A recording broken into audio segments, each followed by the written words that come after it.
Okay, I'm trying this one last time here for the night. Seems like I restarted my router. I wonder if that fixed everything. Seemed like there was an issue with it. I was hacked, everybody. That's what everybody likes to say when just technology goes wrong. Oh, I was hacked! Well, I don't think so.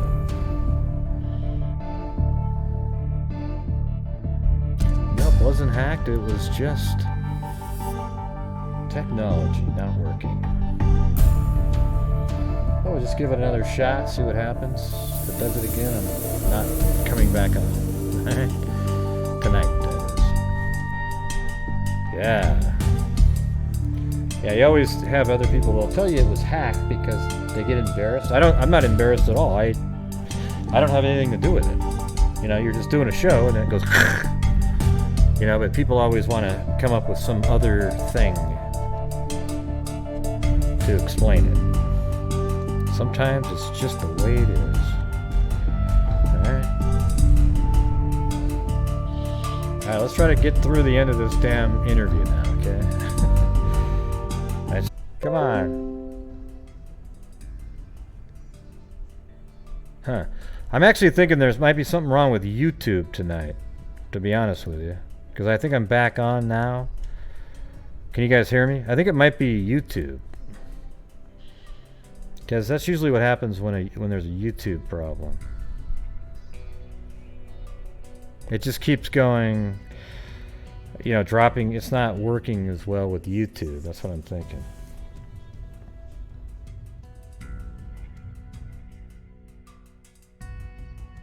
Okay, really? Others are having issues too? Alright.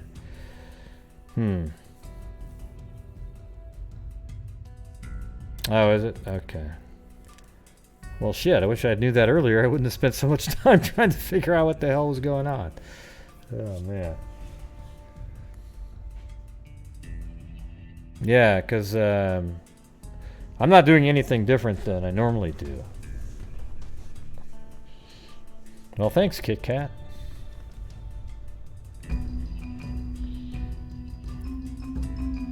I'm trying. Hey, why? How come Paisley Dreams was hidden right there? She didn't do anything. Unhide Thank you for your Paisley patience, Dreams. smiling face with smiling eyes. How does that happen? Like an actual hidden... Well, unhide her then. Okay? Okay, good. Thanks.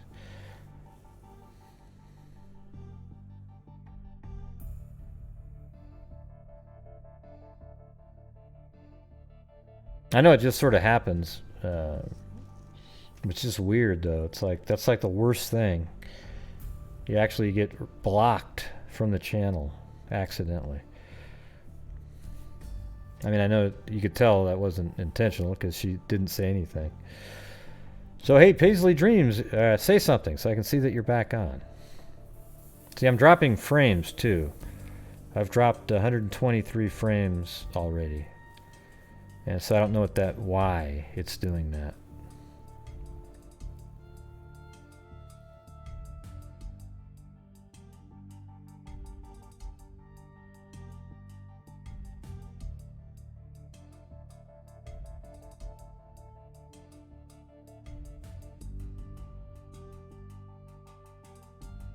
Yeah, I mean, it does say that I'm green here, and that, you know, that's full connection, no problems going on. I just don't know why it's doing what it's doing.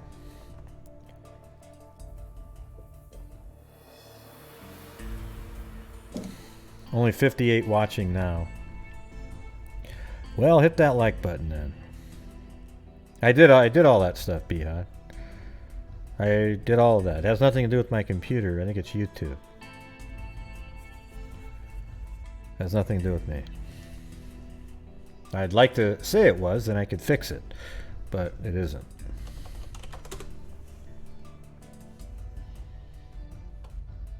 We already worked through all that.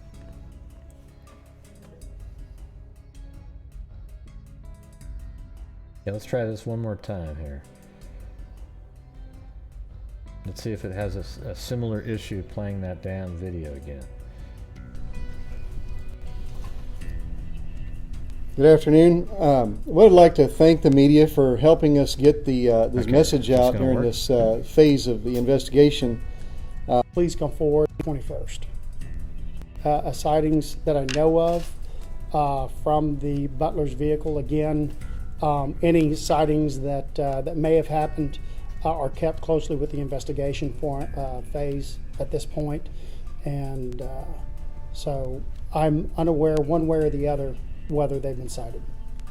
Any credit cards or personal stuff that might be We're taken in the location? we're going to keep any type of information like that. We're not going to discuss that at this time. Is there a day that the two cross the border? Are you able to release that information? Yeah, what day was that? That happened? I believe the date of the photograph was it the 21st? Yeah, something like that. I believe Oh, it was that's the 21st. interesting. See, that's interesting right there, because that means that I was kind of thinking that would be around the 15th, 16th, something like that. But it was on the 21st.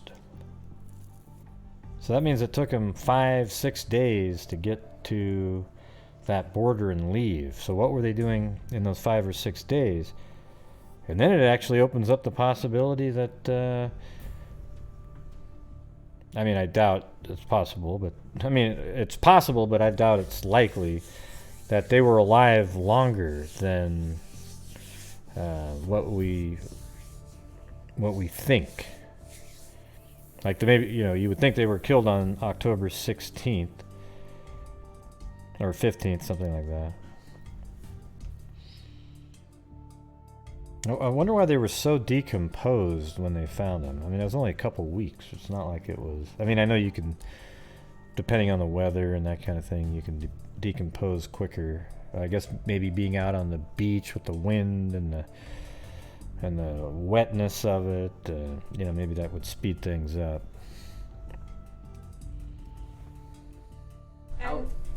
How important is the cell phone to the investigation? Is this something you're actively looking for? Again, we're not at liberty to discuss that aspect of the investigation.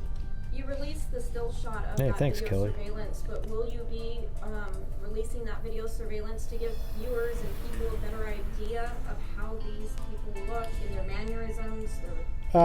We believe that for the purposes that it was publicized to the media, we believe it served its purpose.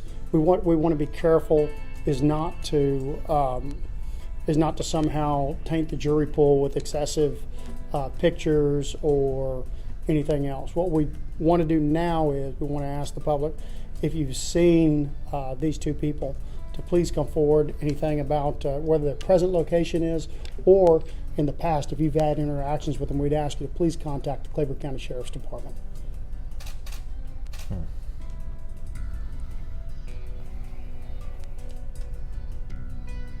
But you think they're in Mexico, though. First and last name, sir, please. Oh, my name is John Hubert. I spell my last name Hubert. And your title, sir. District Attorney for Kleberg and Kennedy counties. Sir. And it's Sheriff Richard Kirkpatrick, Kirkpatrick. At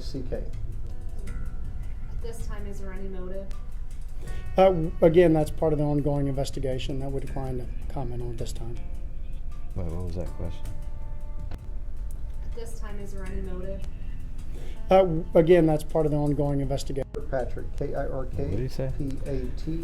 Kirkpatrick. At this time, is there any motive? Oh, motive. Again, that's part of the ongoing I have to turn investigation that, we my decline mic, to the comment on audio at this down. time. Okay. Once again, thank you very much, and I believe the Sheriff's Office will Yes. schedule future if we have any update on the information. And we'd like to, share these with you at this time. I haven't seen you in a long time. You all right, sir? It's been a long time.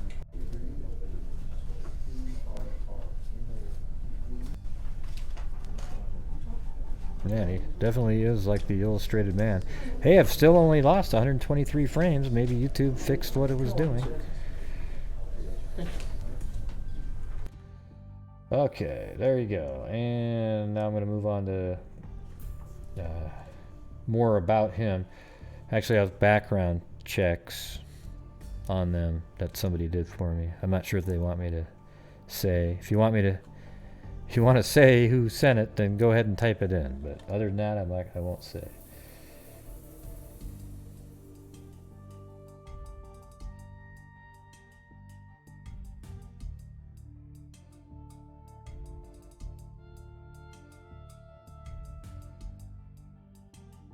Alright, so here is Adam Williams. I think this is the right one.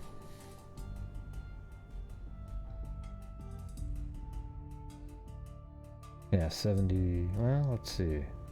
That's a different person there. So they go right into relatives, right off the bat.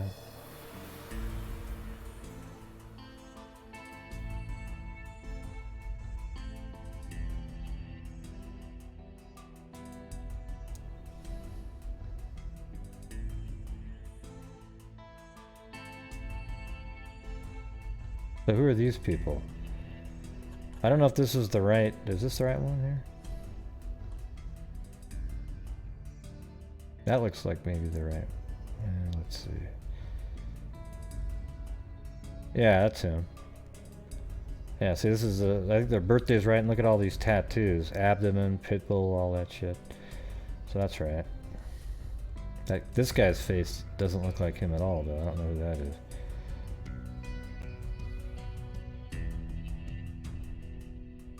Okay, let's see.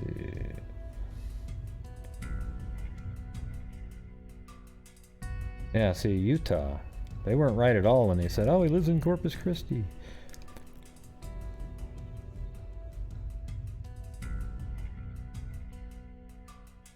Well, I guess you could wear a...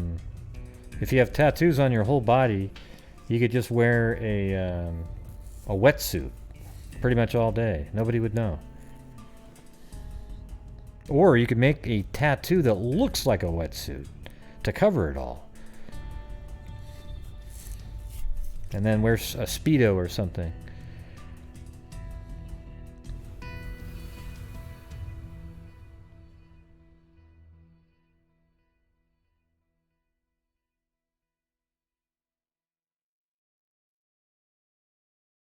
Yeah, they definitely say he's armed and dangerous. But he just has a lot of like speeding tickets and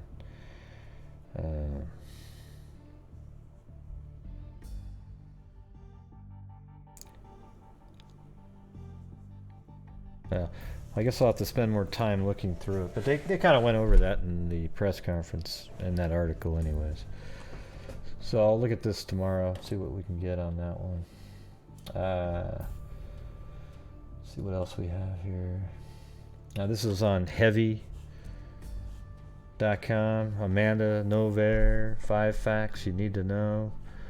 Amanda Nover was identified by Kleberg County officials as a woman with Adam Curtis Williams when he drove James and Michelle Butler's RV and truck across the Mexican border. The Butlers were last seen on October 15th, and their bodies were found buried in a shallow grave close to where they had been camping on the beach.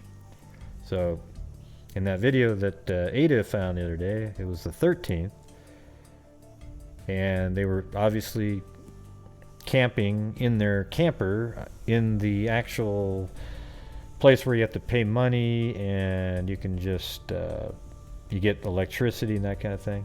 And then they went out to the beach area probably on the 15th. But I guess it's possible they even went there on the 14th because we don't really know what they were doing on the 14th. We just know that they were last seen on the 15th. Police have issued an arrest warrant for Williams for felony theft. Police identified Amanda Nover as a woman who was with Adam Curtis Williams when he was photographed driving over the border into Mexico. The only photo released by police so far, which was taken from surveillance footage of William crossing the border, and the truck did not have a clear view of Noverre, but you could definitely tell it was a woman that had tattoos. It's not known if the surveillance video, which has not yet been released, showed a clear view of her at any point. I'm sure it did. According to her LinkedIn, Noverre is from Logan, Utah. She worked from 2010 to 2011 as a sales associate at Midwest Center. She wrote in part, "I was responsible for selling self-help programs to people struggling with anxiety and depression." Well, great. Now you've just made an entire family and all their relatives depressed.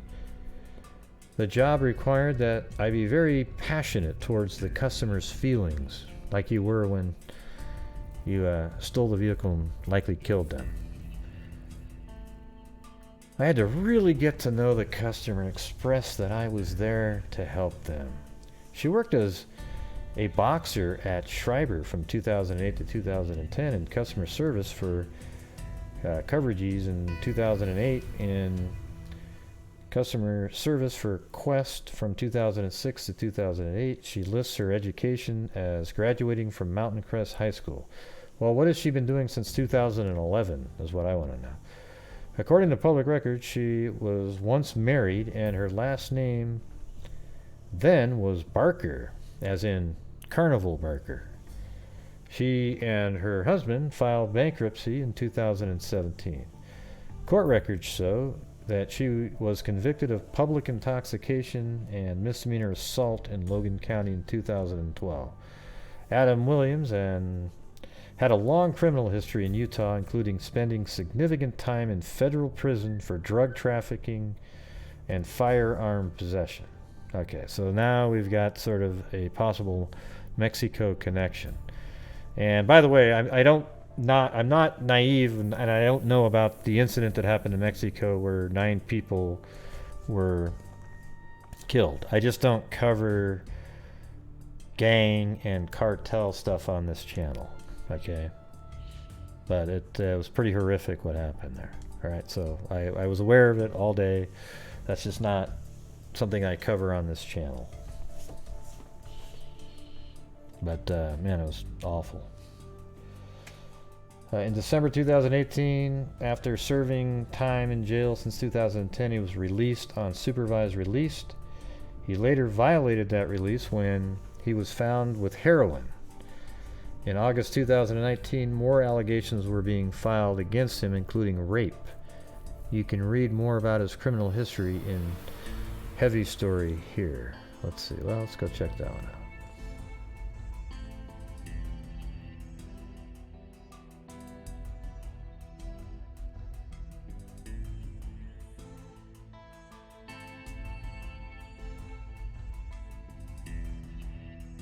There's a picture of him there. That looks almost exactly like when he was going over the border. Same exact part, hair, everything like that.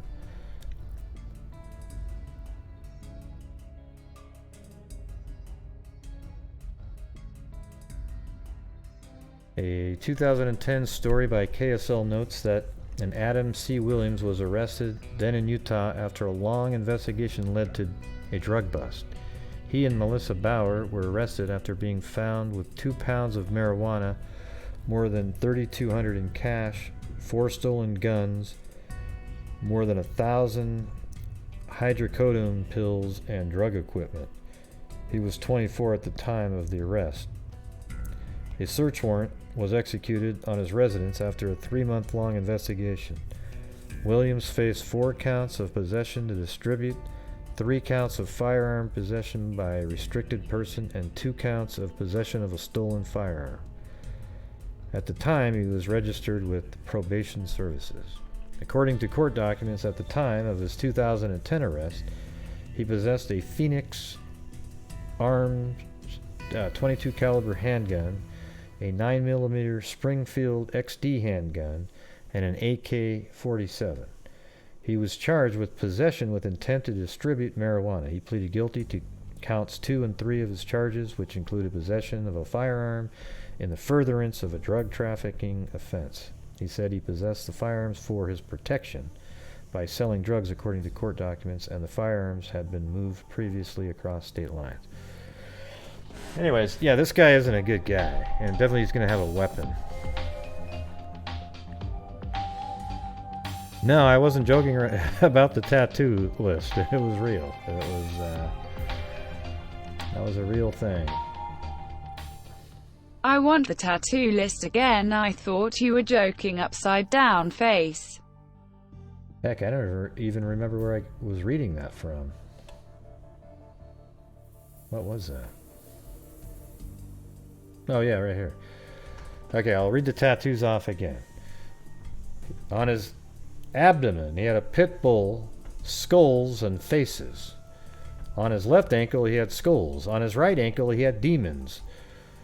On his left arm, he had a pit bull, a lady, skulls, flames, chain link, alien. Hey, an alien! All right. Then on his right arm, he had Silas, tiger, snake, flower. On his back, he had a lady, money bag, don't tell Williams. On his left breast, he had a koi fish. On a tattoo on his leg, right demon, skulls and a girl. On his left ass, he had Elmer Fudd. On his right ass, he had Bugs Bunny. Okay? And it said, "Get out of there, you rascally rabbit," however the hell he says that, right? And then a tattoo on his calf that said pot leaves. And then on his neck it said clock, face, brass knuckles. On his head, let's see. He had a tattoo on his head, I guess. A skull that says militia. I didn't see anything on his head, though. And then on his left hand, it says Cali ACW stars, and on his right hand, it said bad luck. Yeah, he's basically the illustrated man, like I was saying. So maybe on his skull he has a tattoo. Maybe he shaved his head while he was in prison, put a tattoo on it, and now he's got hair there.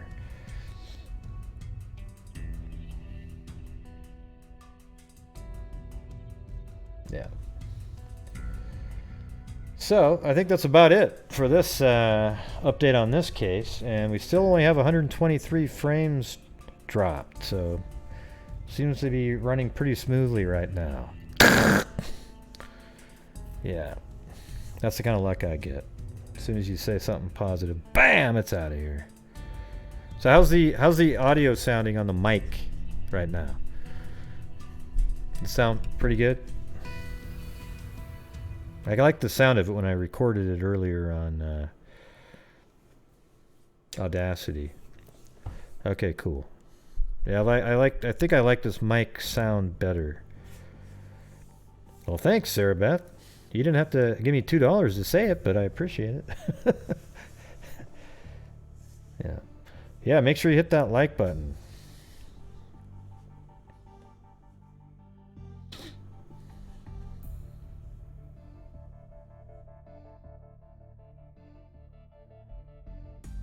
Oh, did you? Ah, cool.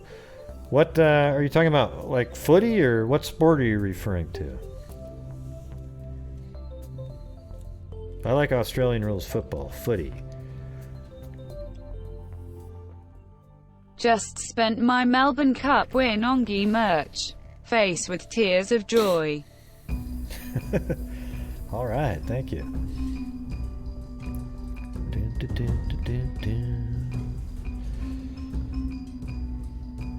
All right, you guys ready for the next story here? Sounds good. Wow, it sounded like you were responding to me. That was weird. That was weird. That was really weird. Do you guys hear that? The audio from that actually answered me, but it was... Wow. How'd that happen?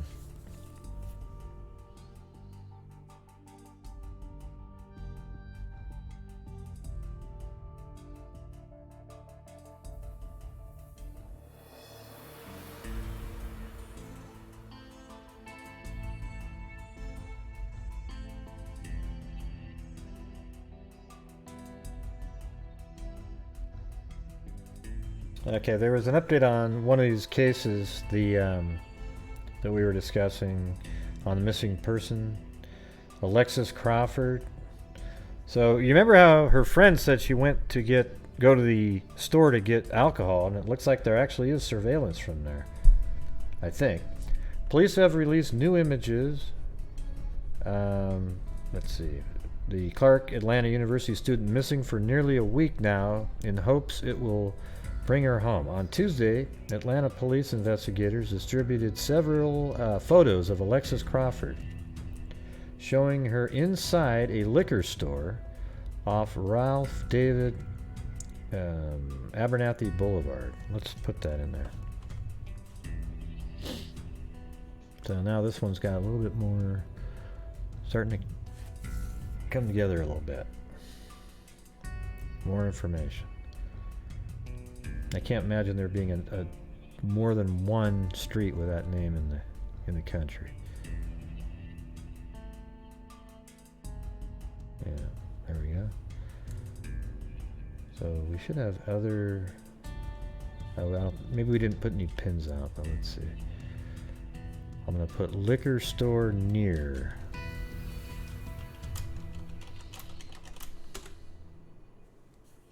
Okay, and is that what that street is right there?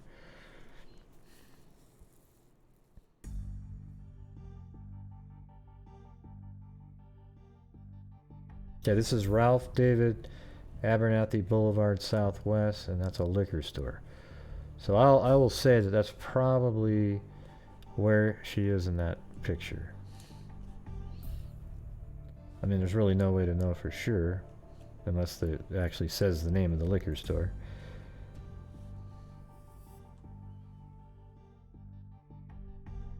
Yeah, beer, wine,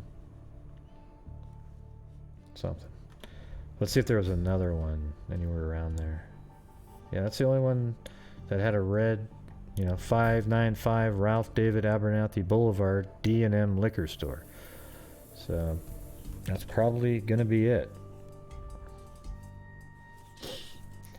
So on Tuesday, Atlanta police investigators distributed several photos of Alexis Crawford showing her inside of a liquor store on Ralph David Abernathy Boulevard in southwest Atlanta on the night of her disappearance. According to police, the images show the 21-year-old in the clothing she was last known to be wearing and are the most recent photos available of her. The senior college student hasn't been seen or heard from since. See, it looks like she's smiling and happy in there. Right there, she's got a smile. Looks just kind of...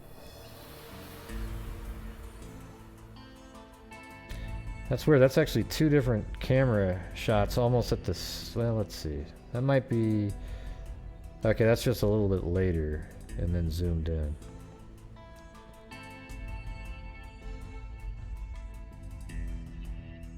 Yeah, she's just sitting there, got a smile on her face. I guess she bought some tequila in there. Since then, her family has been desperate to find her. Friends are using the hashtag #Let'sFindLex on social media to help spread awareness of her disappearance. Police this week released details of her last movements. Let's see what that is. A family prays for news that a missing Clark Atlanta student is found. That she. Okay, remember this? It was Alexis asked her roommate, who 11 Alive, this newspaper is not going to name.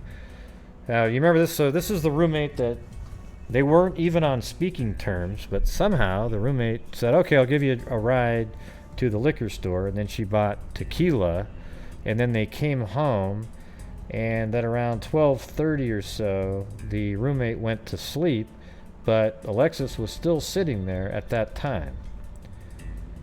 And then she said that the following morning, when she left the class, the door was locked, so that means if Alexis isn't there when she left, she actually took the time to lock the door.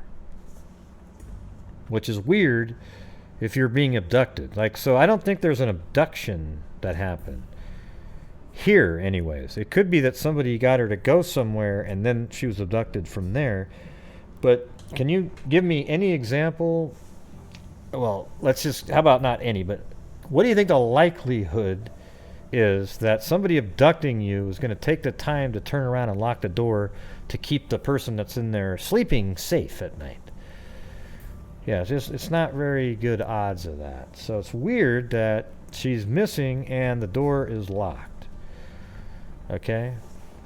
So I guess we're going to have to keep following this one, because that's some weird shit right there.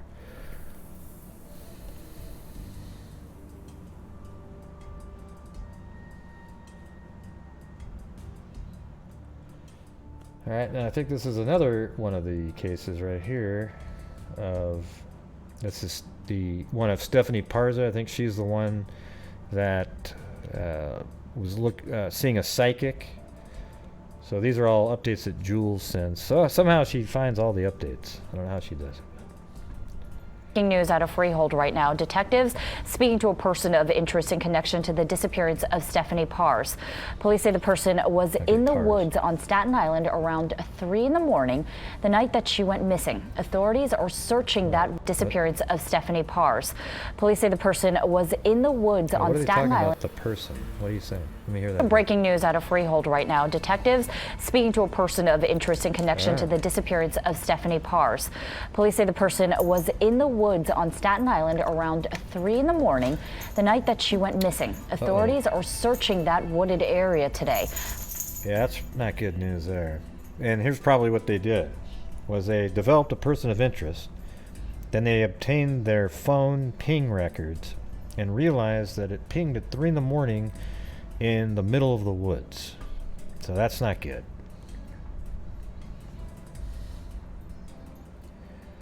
Law enforcement officials say that they have questioned a person of interest in the disappearance of a Freehold woman missing since October 30th. Stephanie Parze, 25, was reported missing after she failed to return home after spending the day with family members. The family members say the last known communication with Parze was a Snapchat video after she was driving home from, I felt like she was with a psychic before that. Parze driving home. New information in this disappearance of Stephanie Parze. Sources confirm there's a person of interest in the case, and phone records indicate. Okay, there you go. See, that's exactly right. He was in the woods on Staten Island around 3 a.m. the night of he disappeared, or she disappeared. All right. Law enforcement sources tell News 12 New Jersey that cell phone records seem to indicate that the person of interest was in the woods on Staten Island for a period of time. And I hadn't read this yet, but it just seemed really obvious. Officials did not say who the person of interest is or what their connection may be to Parze. Police expanded their search for Parze to Staten Island on Tuesday.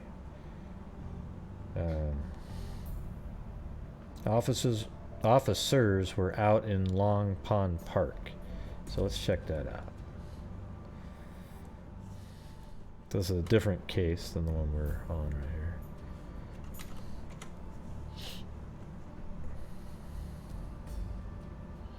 Yeah, that's very wooded area right there. And there's a pond in there. A couple of them. They might want to check those. Parze was last seen wearing blue jeans, a burgundy V-neck shirt, and burgundy sweater. She has brown hair and is 4'11".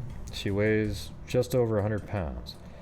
Anyone who may have information about Parze's disappearance is asked to call Detective Sean Murphy of the Monmouth County Prosecutor's Office at 732-431-7160 at extension 7032. You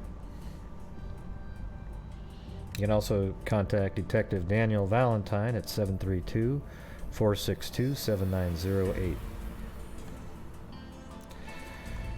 All right. Well, there you go. definitely seems to be some movement in both of those cases. I guess the first case, though, there's not really a lot of movement, just more photographs. This one, they developed a person of interest and appear to be onto something. I mean, what other reason would I mean, look at the person of interest is somebody obviously that's associated with her, because it's not like they just said, wow, there was some random guy in a park at 3. So they found a person of interest, got his cell phone records, probably even a warrant based on it, because there was already some information related to this person. And now it shows that on that night that she went missing at 3 in the morning, he's in the middle of the woods. And that's just not good news at all.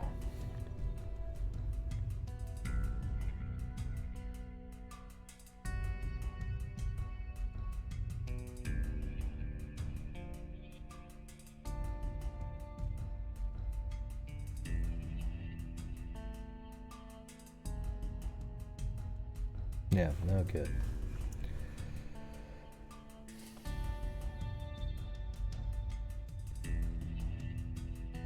Is that this one? So yeah, they've questioned him too, that person, obviously.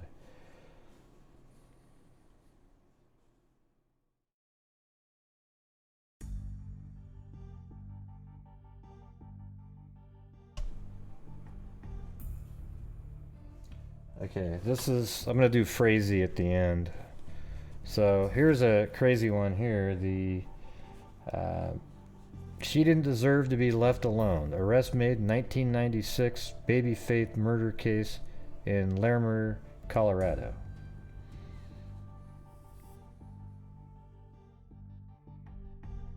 Let me find this one. Okay, so this is 1996. Here is there was actually 2 babies found right around the same time, if you can believe that. So 2 fishermen found the body of a newborn female Saturday in the Arkansas River near here, authorities said. Pueblo County Sheriff Dan Corsentino said the body was that of a full-term infant and she apparently had drowned. We are investigating this as a homicide at this time, Corsentino said Saturday evening. All of our detectives are working this now. So that was on August 25th. And then there's another September, newborns not identical twins. And the reason they're even questioning that is because 2 newborn baby girls found dead in Fort Collins and Pueblo were not identical twins, authorities said. And the test results showed that. A DNA test conducted, this is back even in 96, by the Colorado Bureau of Investigation ruled out the possibility the babies were identical twins, officials said Tuesday. Investigators said additional tests will be conducted to determine whether the infants posthumously named Baby Faith and Baby Hope. So the case that's been solved is Baby Faith. Now, I don't know if can anybody check to see if the Baby Hope case was solved in Colorado? Because there's even an article from 2007 where Baby Hope and Baby Faith were still trying to be tested to see if they were siblings. We're still not ruling out anything, said Jack Hennender, an investigator with the Larimer County Sheriff's Department. It still bothers me that both babies were found in water, both were female, and both had umbilical cords. See, it does seem like they're related. Pueblo authorities do not believe as strongly as Fort Collins investigators that the infants might be related, said Chip DeLuca, a spokesman for the Pueblo County Sheriff's Department. The infants were found 200 miles apart August 24th. See, I mean, they're both found on the same day, both baby females, both had umbilical cords, and both found in water. I mean, what are the odds of that? See, that's one of those things, like, it just seems not... It'd be way too coincidental. Autopsies show both were full term and living up to 3 days before dying. So maybe they were, fraternal twins. Investigators in both cities said they have interviewed several young women but have no suspects. They have contacted doctors, hospitals, and schools to enlist help in identifying suspects and witnesses. Okay, that was 1996. Now this is 2007. For just more than 10 years, a baby found dead in Horsetooth Reservoir has been known as Baby Faith, but investigators hope that new technology might be able to give her an identity. Larimer County Sheriff's Office Lieutenant Andy Josie has been on the case since two 11-year-old boys found the baby body in a plastic bag on August 24th, 1996. This is an open homicide, Josie said. The sheriff's office takes open homicides very seriously. Because the girl was born alive, her death is considered a homicide. Her case was reopened in August after Pueblo officials re-examined a similar case. The day baby Faith was pulled from the reservoir, another newborn with a similar description was pulled from an Arkansas river just south of, from the Arkansas River just south of the Pueblo Reservoir, so 200 miles away. Baby Hope had drowned, whereas baby Faith had been suffocated. And the way they would know that would be that there was no water in the lungs, so she was already dead prior to being placed in the water. Preliminary DNA testing between the two infants, and they determined that she probably was suffocated because there was no other injuries. Preliminary DNA testing between the two infants did not link them as identical twins, but the possibility that they are fraternal twins, hey, there you go, has not yet been ruled out. Josie, and this is 10 years later, they still hadn't ruled that out. Well, how about now, though? Josie plans to send a sample of baby Faith's DNA to the Colorado Bureau of Investigation this month for further analysis in hopes it could help the case. It could take months for the results to come back.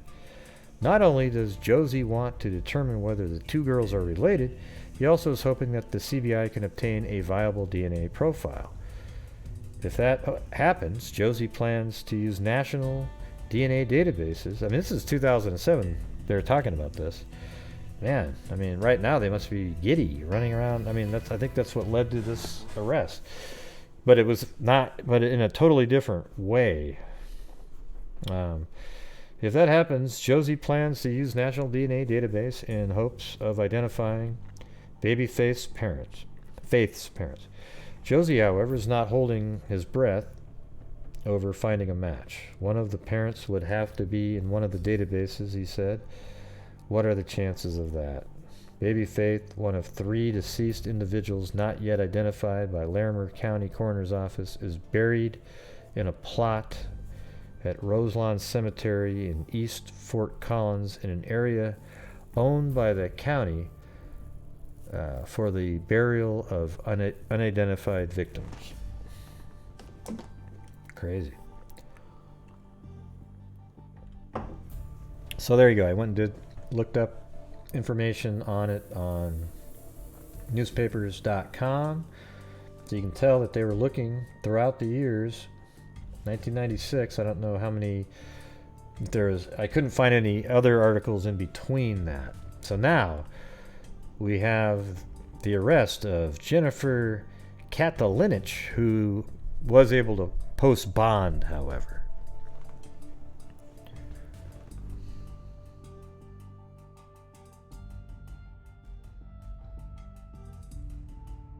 Yeah, there's a baby Hope out there. I want to know if that one's been solved on the side. Oh, let me just type it in. Baby Hope, Colorado. Okay.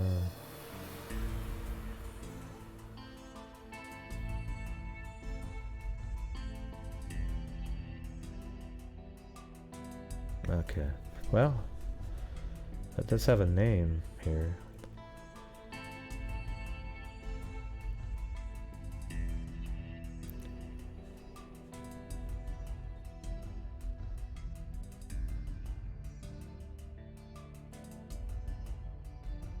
That's the same year, 1996. Is that? But this was a little baby, so I don't know how. I don't know. I think there's a lot of baby hopes out there. That's the problem. It's not like it was a unique name.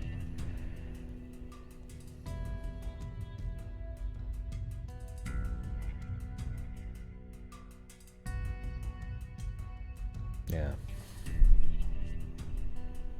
Wait, what was this? What's this thing? Oh yeah, that's what we're doing right now. Okay, 23 years after disturbing discovery shook a community, the person police say is responsible has finally been arrested. The Larimer County Sheriff's Office arrested a 42-year-old Erie woman in connection with the 1996 Baby Faith case in Larimer County, the office announced during a press briefing Tuesday. Deputies took Jennifer Catalinich into custody Tuesday morning on first-degree murder charges. She posted a $25,000 bond. Well, can I ask you guys something now? I mean, if she got a first-degree murder charge, why is there a $25,000 bond? That's ludicrous. And she was released. Hey, thanks, Aaron. Any amount helps. I appreciate it. Let's see. DNA evidence led investigators to Catalinich, who they say suffocated the baby girl on August 22nd, 1996. The infant's body... Imported, send more. I appreciate it, though. Deputies took Jennifer... Okay, hold on. DNA evidence led investigators to Catalinich, who they say suffocated the baby girl. And, of course, that warrants just a mere $25,000 bond. The infant's body was found 2 days later by two local boys in Horsetooth Reservoir. So I did have that on the map earlier. I was looking at it. It's just kind of this big reservoir right here. I don't have any indication of where, but apparently she was just dumped in the reservoir there.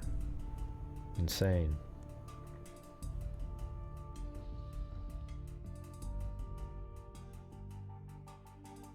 Dubbed Baby Faith, the infant was found inside a plastic garbage bag in the waters of the reservoir with her umbilical cord still attached. So that's crazy. That means it was born alive. Then the lady basically suffocated, strangled the child. Just didn't even give it a moment of life, really. Just, it was living, probably breathing, strangled it to death, the umbilical cord still attached, put it in a plastic bag, and then threw it into a reservoir. But apparently just 10 minutes before her birth, it would have been okay to some people. Right? Okay. Yeah, dubbed Baby Faith, the infant was found inside a plastic garbage bag in the waters of the reservoir with her umbilical cord still attached, the sheriff's office said. Until recently, we feared we could never know her by any other name or why she was left alone in the cold waters of Horsetooth Reservoir in August 1996, said retired LCSO investigator Andy Josie. I came to know a newborn girl who was left by choice, not by chance, and knew then, as I do today, that she didn't deserve to be left alone. Well, yeah, who doesn't think that?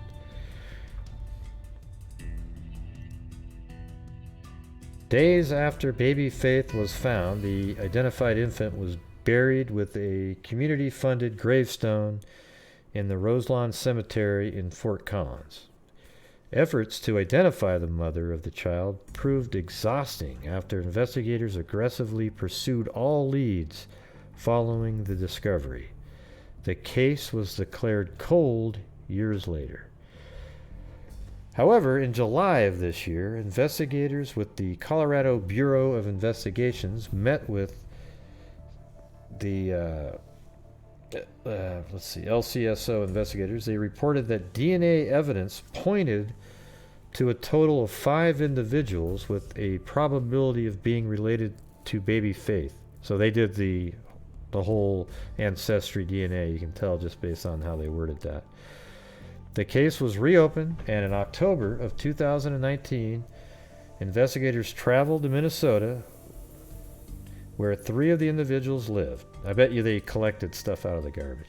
Following interviews, all 3 individuals were excluded from involvement in the case, the release said. Investigators then traveled to Maryland and met with the 4th individual. Based on information obtained during the interview in Maryland, investigators determined Katalinich could have information about the 23-year-old case, according to the sheriff's office. Authorities interviewed Katalinich on October 18th, and a warrant for her arrest was issued Friday. Authorities declined to confirm whether the 42-year-old Erie woman is the mother of the child.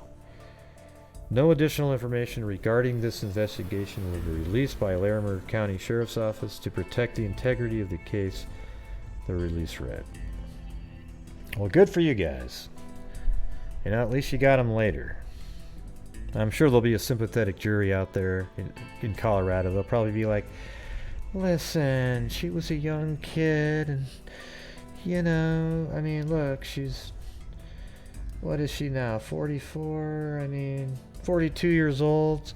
So that means at the time she was, gosh, I don't know, in her teens, and, I mean, who wouldn't do that, they will say. Poor thing. We've evolved so much since then. Let's cut her a break. You know, as a matter of fact, the $25,000 bond seems to already fit that mold already. The judge was probably saying, okay, I mean, yeah, no, who wasn't doing that? Well, not barbarian. You know, barbarians were doing that, and the other people weren't. Okay? So, I hope she spends the rest of her life in prison. But it's not going to happen. It's Colorado. They're going to cut her a break. She'll probably get nothing. She'll, you know, her attorneys will just say, well, that's not really what happened. What happened was, you know, they won't be able to prove that she actually strangled or smothered her. She's going to claim that when the baby was born, it just wasn't breathing, and so she panicked, put the child in a plastic bag, and threw her into the reservoir. You wanna bet that? I'll bet money on that one.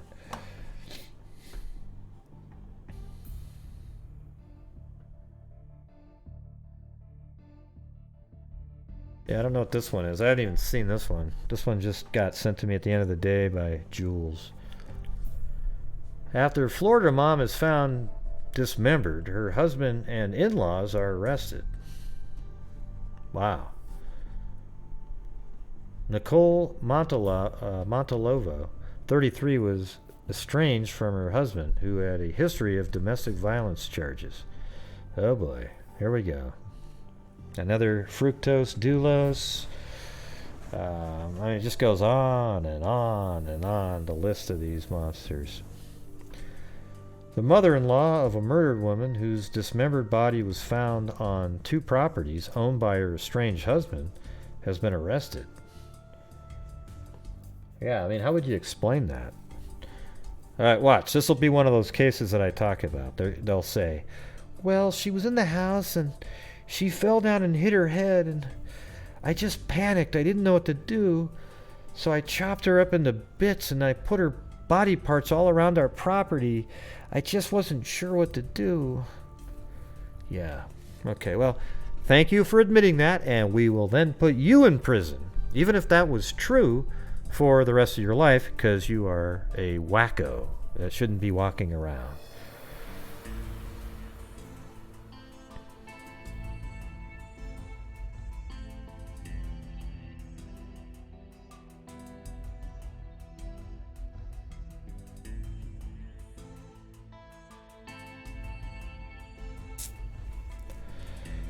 Let's see. So, Osceola County Sheriff Russ Gibson held a press conference Friday confirming to reporters that Wanda Narita Rivera, 59, faces charges of tampering with evidence. Okay, there you go. They're already going down that route. What evidence? Well, she distributed the body parts around. That was the evidence. Let's see.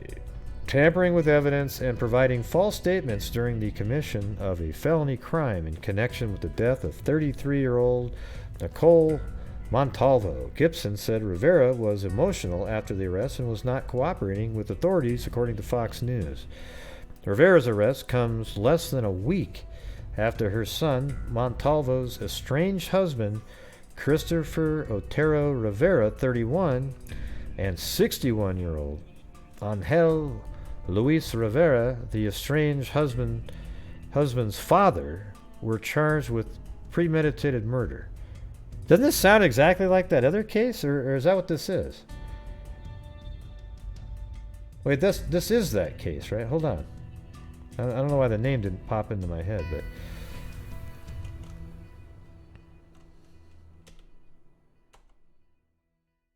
God, is it not that one? Don't you remember the case just a couple of weeks ago and it was almost identical? The girl went to drop her... The mom dropped the kid off at the house. You remember this one? And then she disappeared. And then they found her body in the yard. And it was like the dad and everybody. Is that not the same case? Come on. What is the name of this one? It's got to be the same one. Oh, it is the same. Okay, good. I was like, what the hell? So now it turns out she was cut up into bits. Wow. That's wild. I don't have her name for some reason, though, in my... Let's see. Montalvo. M-O-N-T.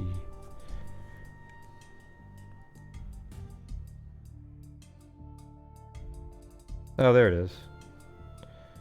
Okay, let's see.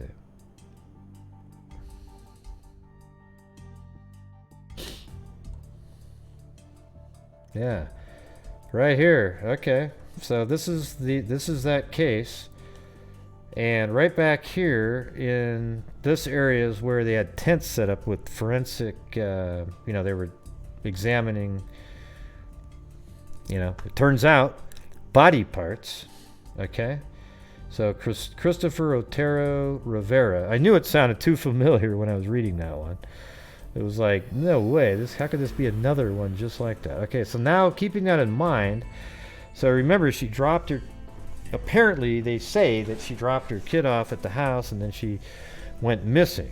But then they found her body on that property of her husband and in-laws.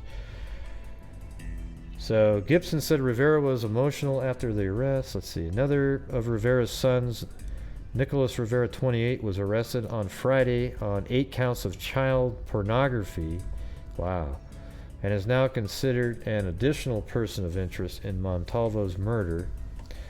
We once spoke with him and we were able to obtain his cell phone, and that's how we got the information for the current charges of child pornography. Montalvo's body was recovered on October 25th from a St. Cloud property where Rivera and the two men were living. That land had been searched 2 days earlier, with police finding no sign of Montalvo. The victim's family reported her missing after she failed to pick up her son from school. They told police she was last seen heading out of the door the evening of October 21st on her way to drop her son off at Otero Rivera's residence. So maybe he was supposed to drive the kid to school. During Friday's press conference, Gibson said that more arrests were pending. We do not know other people involved in this, he said. It's going to... no, we do know other people involved in this, he said. It's going to lead to more arrests. This murder was definitely planned, and when it took effect, people were contacted or involved in whatever role. Wow. Jesus. A motive for the alleged murder has not been disclosed, and neither has the cause of death. Well, the cause of death is that she's in parts, okay? Yeah. I always think that's funny. I mean, I get what they're really saying, but it's like, they were dismembered and put into pieces all over the place, and then you say, what was the cause of death? Well, they were put into parts. That makes sense to me. But I know what they're really saying. She, shot in the head, and then they were dismembered. What was the reason that they were... what was the reason... I mean, look, I'm laughing because that's funny to me. All right? So if you're out there going, oh my God, Gray laughed at that. Well, then, don't do true crime. I'm trying to do is every once in a while something sort of funny to me. Even though you guys all know that it's not actually... I'm not, actually serious. But I guess that means I was so mean. All right? Yeah, come on. That was a little bit funny, right? Don't you think it's a little weird that they say, how did she die? Well, her head's over there, the arm's over there, they put the two legs over there. Yeah.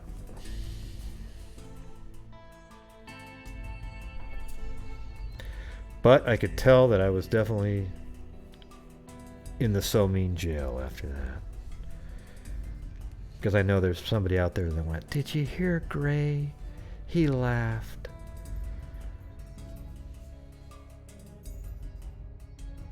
Well, good. Claudia Neubauer.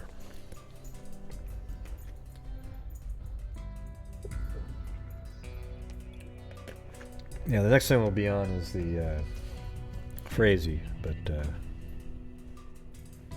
I don't know why my other camera's not working. Yeah, it's funny the way they wrote it after they had already said that the she was put into parts, like dismembered. Yeah.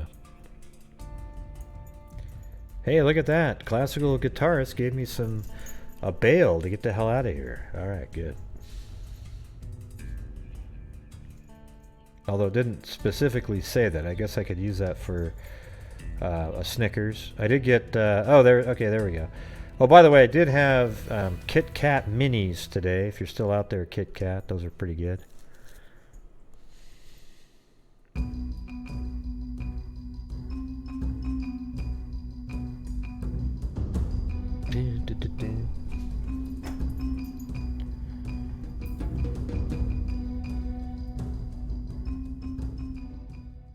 Freedom. Freedom. Oh, oh, oh, oh, oh, oh.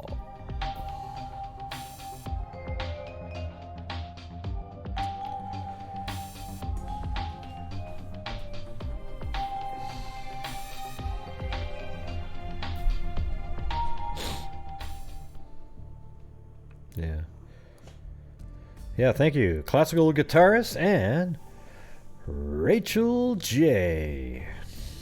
Definitely I bought a Kit Kat on the way out the door, and with the one, and then a little bit a bail on the other one. Okay, she was working 2 jobs and was happy to move forward with life, and this guy wasn't letting her go. He couldn't let her move on with life. That weekend, before she disappeared, she had just paid her rent, had got a new apartment with her son. But you remember, there was that incident where she wrote a letter so that they could, yeah, who knows who wrote that, so that they could see, I think it was to circumvent the protection order. Oh, well, thanks. Thanks, classical guitarist.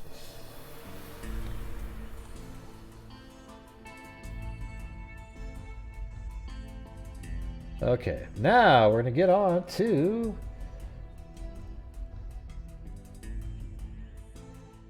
the, I guess there was a press conference on that baby, but we could do that later if you want to do it. But let's go over to Patrick Frazee now. It's a pretty detailed article. Oh, wow, thanks, everybody. And here's another Mirabuka. Kit Kat. I don't think I've ever heard your name on here before. Mirabuka Love. I don't think I've ever said that anyways. You must be from Australia too. G'day, mate. I got 89,000. That's me highest score, mate. Be How's that? free, Wild Grey. Peanut butter and jam sandwich. You know, when we were over there, they didn't eat... Vegemite is terrible, okay? But they love it, and there's no rhyme or reason why anybody would like Vegemite. But apparently they like it. So when I was there in Melbourne, okay? There's no R or anything like that pronounced. It's just Melbourne, right? So when I was there, I think it was like 1980, something like that. We had this guy eat peanut butter and jelly sandwiches, and he didn't know what the hell that was. Never even heard of it. He's like, peanut butter and jam sandwich, you know, and then he ate it, and he thought it was pretty good, but I could imagine that being really weird too. Like, peanut butter? What the hell is peanut butter? You know, and then mixing it with jam? My God. But I'll tell you this right now, it has to taste better than Vegemite. You know, as a first-time taster. I mean, I'm not even sure what Vegemite is. Is it blood? Or some kind of weird soy mixture of... Yeah. Come on, Rachel. It's not good. Well, look it up. It was in the song by Men at Work. And I've actually eaten it. It's kind of this saltier... They spread it on bread. But it's not too... I mean, I guess my dad liked it, so I guess people like it. I'm just making fun of it. But I'll tell you what are awesome, everybody. And I actually ordered them, are the 4 and 20 meat pies. I think I've even mentioned that before. The 4 and 20 meat pies, if they were sold at football games and baseball games around the country, they would take over for hot dogs and anything else. They are awesome. They're sort of like they have this great little pie crust, and the inside is like a creamy meat that you don't really want to know like how it was made or anything. You just eat it. And then you put ketchup on it. It tastes totally different. And I actually ordered them one time and had them shipped over. They're called 4 and 20 meat pies. You just have to buy them online and have them shipped over to you. They're crazy. Let's see. I think it's like 4 and then apostrophe N20 like that. Yeah, right there. See, look at that damn thing. You got that great like croissant crust on it, and then this creamy meat in there. They are awesome. And look, I mean, at the footy games, see right there? You hit it between the 2 tall poles there, you get 6 points. If you kick it between this one and that one, you get 1. You got these little guys in white coats. If it goes in the middle, they put 2 hands down, and then 1 if it goes off to the side. That's one of the greatest games ever. I wish it was played worldwide, but it's not. But there you go. Look at that right there. A little ketchup on that with a creamy Man, I should have this be my... I should have actually had a sponsor for this. Don't you think? With a link in the description. You guys can go buy these. Oh, man. Aren't you out there anymore? Wombat and Murabuka Love? Come on. Don't you think this is... meat pies are awesome?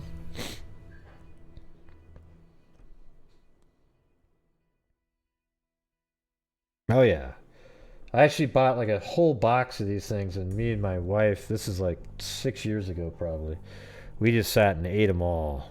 Didn't take too long at all. Nah, why would you ever want... Well, this one looks like it might be. I don't know what this is. What is that? Oh, that's a pot. The Great American Bong Chop. I was looking at that. It looked like dope. Yeah, it's something else. No, it's really just meat pies. That's why they're called Australian meat pies. I don't think they have a vegetarian option.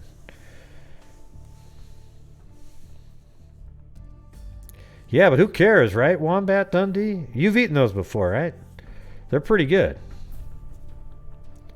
The way you guys make hot dogs over there sucks. See, what they do is over there is they walk around and say, "Get your red hot dogs, yeah?" And then you get the hot dog, and they're red for sure, because they're painted red, and on the inside they're gray. So I started saying, "Get your red hot dogs, yeah? They're red, but they're not hot." You know? So they were red, but they weren't hot, is what I would say. So they kind of, there was a misnomer that they were really hot, and that's why they were red. Yeah, just stick with the meat pies over there, everybody. All right.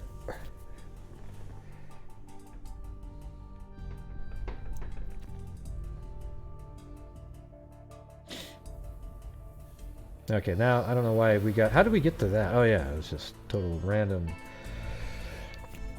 All right, let's see. Let's go over the Frazee from today. Looks like they gave a lot of timeline information, which would have been interesting. Prosecutors spent... Let me try to read this like a newscaster.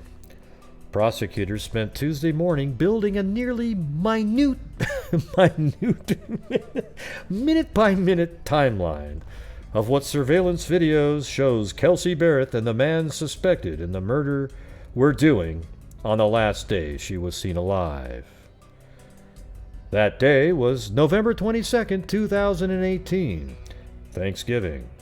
Kelsey Barrett was reported missing by her mother until December 2nd. I don't even know how they do that. That cadence that they do. It's a little bit weird. All right. The day was November 22nd, 2018, Thanksgiving. Kelsey Barrett wasn't reported missing by her mother until December 2nd. And that was something that always seemed a little weird, that it took 10 days. But it wasn't really that strange, because Patrick Frazee was smart enough to take her phone and text her work and say she'll be out for a while. And I think he even did something similar. I can't remember exactly anymore now. But 7 days after her cell phone last pinged near Gooding, Idaho on November 25th, 2018. And so that was an attempt to make it look like she traveled there. Patrick Frazee, Barrett's fiance, so were they still fiance? I mean, was arrested in late December and is now standing trial for first-degree murder, solicitation to commit first-degree murder, and tampering with a deceased human body. Well, what do you mean tampering with a deceased human body? Who cares about that part? At this point, you got him for killing her. But you're right, okay? Because if he did, it looks like he did some crazy stuff too. So, like I always say, you should get life in prison if you just dismember somebody.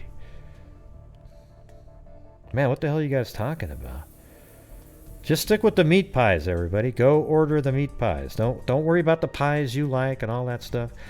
Just get onto a website and order 4 and 20 meat pies and have them shipped to you. Anyways, I'll be back in just a second. Hey, tell me, can you guys can still hear me, right? Can you hear me? Can you hear me? Hear me? Yeah. Yeah, what's he saying? I don't really care. I mean, Greeno is an idiot, okay? Greeno can talk about me all he wants, but he is a dumb person. Uses people. He literally... I don't even know how to explain it. I don't know if he's dumb. I think what he is he's clever. He's able to trick people. Okay? And some of you suckers actually think it's cool. And you go over there and you hang out, and it's weird.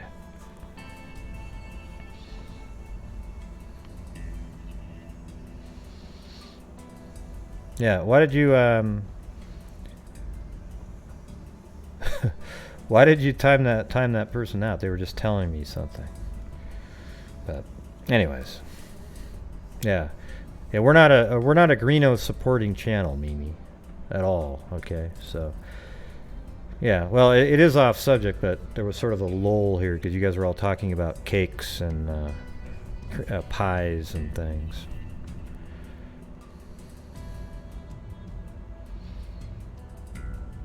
Yeah, you guys should go check out that article that was written about him. That's okay, Mimi, don't worry about it. Hey, you guys should go read that article that was written about him. It's all factual and accurate. But he'll deny it, of course, and tell you how he sued everybody, and yet the article's still sitting out there. So how come it's still sitting there if it was slander? Because it's sitting there, it's still on the internet. So the thing is anybody can pull up the article and talk about it because it's out there. I won't do it, but go check it out.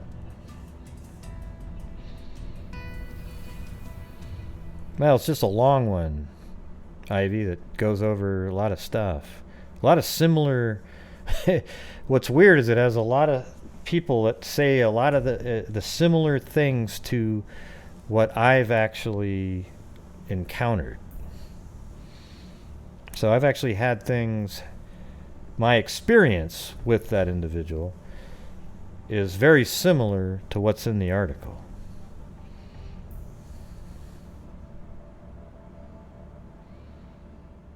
Yeah.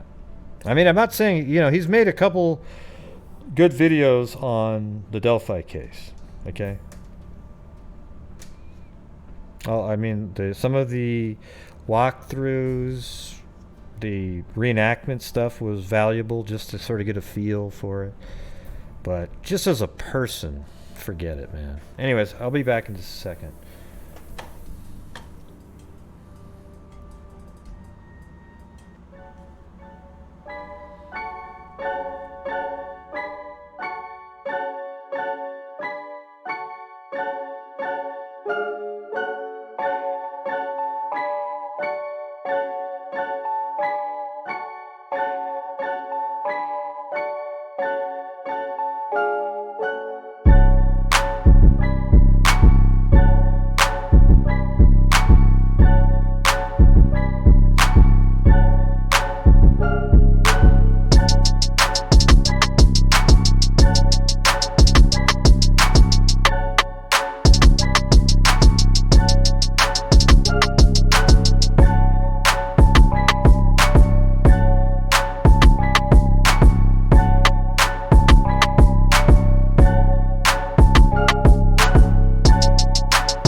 that because I can't read.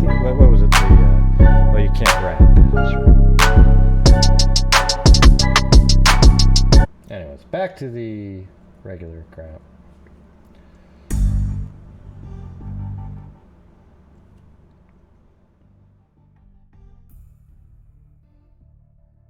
That's a little bit weird working with these knobs here. It used to be I just pressed a button, or you have to kind of turn them up and down.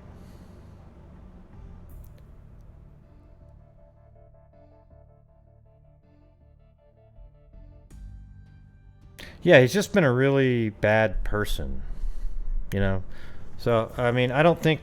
Here's the thing is, I know for sure that Carter and the family and everybody, they don't like when people blame family members and so forth, but they definitely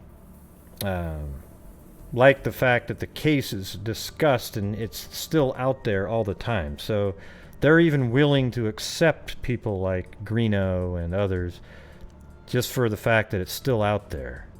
And I guess I kind of get that part of it, even though they're not respected whatsoever. Okay, so it is what it is. All right, so I'm gonna go. Let's go through this timeline now.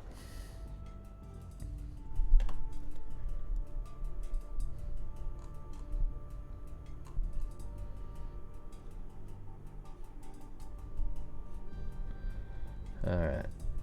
Following her disappearance, surveillance footage of Barrett inside a Woodland Park Safeway, this is on Thanksgiving, was distributed online. A move law enforcement hoped were images that would generate tips about where she was.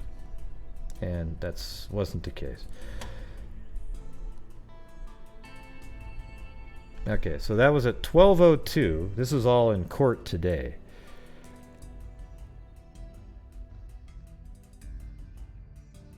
Huh? What are you talking about? PCO talk or whatever? I have no idea what you're referring to there. At 12:02 p.m., she said it showed Barrett walking into Safeway with their young daughter in a baby carrier. In another piece of surveillance video, Barrett is seen lingering at the grocery store's bread aisle. So let's see. Wow, so they had a whole bunch of footage in there. She is shown Barrett walking into Safeway with her young daughter in a baby carrier. In another piece of surveillance video, Barrett is seen lingering in the grocery store's bread aisle just hours before she had called her mother and asked for a bread dip recipe. According to Courtney, Barrett left the Safeway at 12:27, so she was just there for about 25 minutes. In addition to the bread dip receipt, the bread dip receipts show she also purchased poinsettias, so some flowers. At around noon, surveillance video outside a furniture store along US 24 in Woodland Park shows Barrett's red Chevrolet Silverado truck headed back towards her home. So why are you saying at around noon when 12:27 is when she left the store there? I don't understand that part. Does anybody get that? Like, why would you say that? Like, wouldn't that be something the defense would jump on and say, well, how's that happen? How do you see her car driving back to her house at around noon when she hadn't even left the store until 12:27? And then probably took 5 minutes putting in the... I wonder if that meant like 1.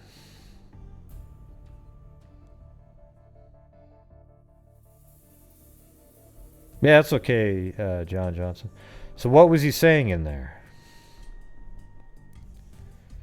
So that doesn't make any sense right there. According to Courtney, Barrett left the Safeway at 12:27. You know, then you have to put the baby in the... So 12:31, she's driving away.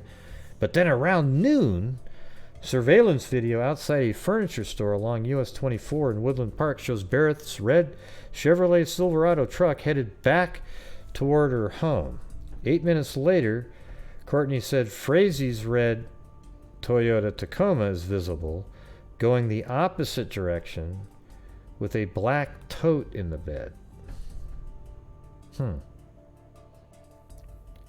Wait, hold on a second. Headed back towards her home. I don't really. This isn't making sense to me. Is it making any sense to you guys? Yeah, the tote was something that he bought, but this doesn't make any sense right here. At 12:27, she leaves the store, but then at noon, you show her car going back to her residence? Or is that before she even went to the... Because she got there at 12:02. That's noon. So look at right up here. It says at 12:02 p.m. she showed up at Safeway. Well, that's noon, right? And then right here it says at around noon, surveillance video outside a furniture store shows her driving back to her house, but she hadn't left the store until 12:27. See, I hate when shit like that doesn't make sense. Just right away, it doesn't make sense. God. Yeah, like a plastic tub, yeah, exactly. With a lid on it that you can kind of snap on it. At around noon, surveillance video outside a furniture store along US 24 in Woodland Park shows Barrett. Let me get. I have this whole thing here, so.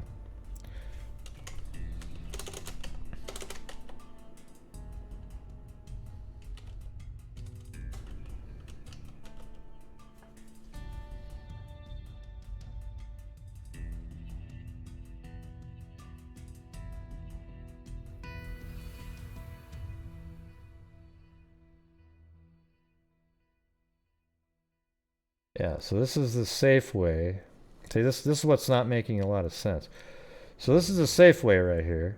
She got there at 12:02, left at 12:27, and her home is, let's see.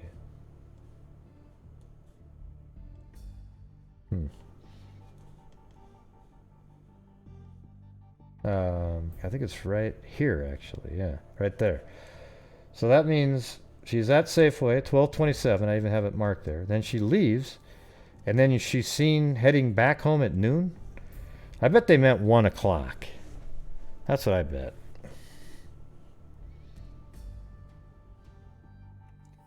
Kelsey, let's see. Frazee seen again, calls mom. They transfer the child at 12:40. Frazee enters the home at 12. You know. God, man.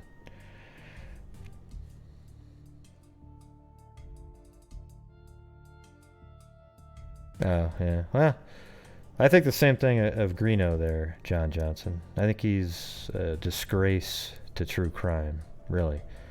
I mean, he makes a mockery of every time with a little echoey, you know, wee, like it's like a video game, you know? It's a joke. All right. So, Courtney said Frazee is next seen going into Walmart at 12:52. He left the parking lot at 1:13. Well, let me go back up here. Footage from the camera attached to the ATM at E&T Credit Union shows Frazee pulling up. Let's see if we can put that on the map here.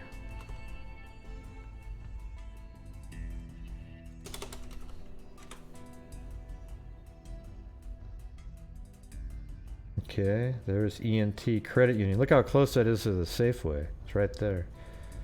Crazy. So that was 12:42.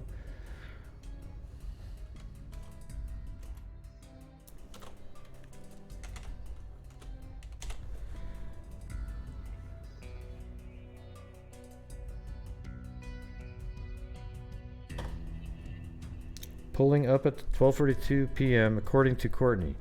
He spent 8 minutes at the ATM, and at 12:46, it snapped a photo of him looking at the machine with his baby daughter visible in the front seat.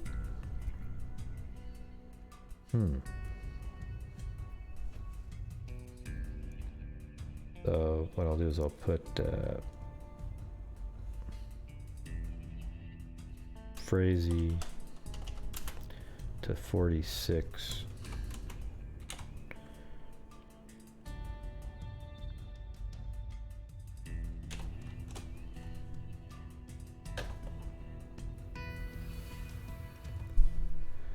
Courtney said Frazee is next seen going into Walmart at 12:52 p.m. All right, let's see that one. So the Walmart, I think I have that already mapped out. There it is right there. Okay, so that's a little bit off. 12:52, not 12:54. I think they had that before.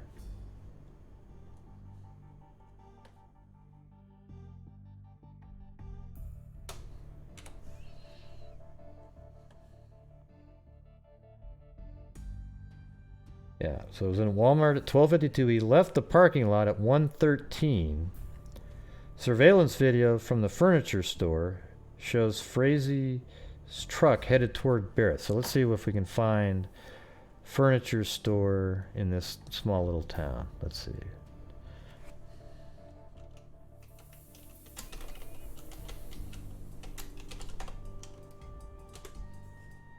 Yeah. Okay.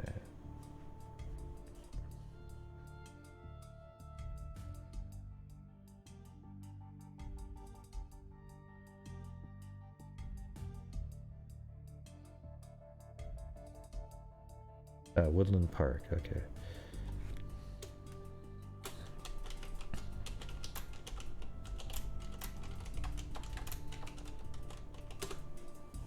Now there we go. So if she lived right here, so I bet you this is the furniture store. Tweed's Fine Furniture. So that makes sense right there, right? Tweed's Fine Furniture. So doesn't that make sense? Because you look at, you'd be driving this direction and then you're just going to take this turn here and then head over, you know, maybe even, I guess it could also be William Log Cabin Furniture, because you could have went like this. I'll put either one of those there. It could actually be William's Log Cabin. That actually makes more sense. William's Log Cabin Furniture.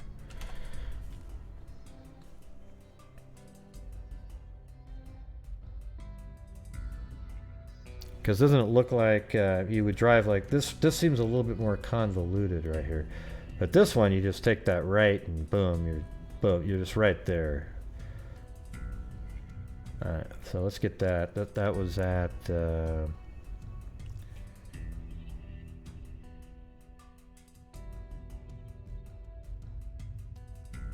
Walmart, and then furniture store at 118 right there.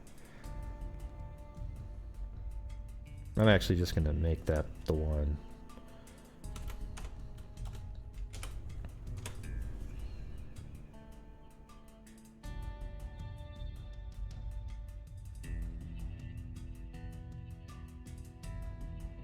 Get rid of this one.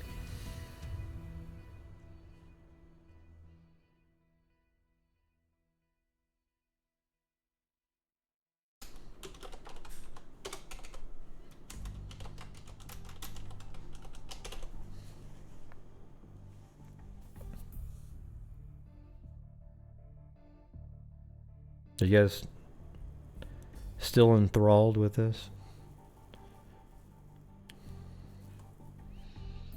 Well, what's weird about Greeno is he has anger, but it's fake anger. Like he's literally, he's blank in the face. Like he'll just start screaming at somebody. But then you look at his face and there's no emotion in it. It's bizarre. It's kind of scary, actually. All right, so here we go. 12:18, Barrett's condo at a roughly 118. Earlier in the day, investigator Chad Mininger testified about footage collected from Barrett's neighbor's motion-activated security cameras. So sometimes those get a little bit tricky. Well, thanks, Sean Beecham. It would be kind of fun to actually be on TV and then have stuff fed to you that you can just keep looking at. And then be able to look at research stuff during the day. But hey, this is kind of like TV right here, right?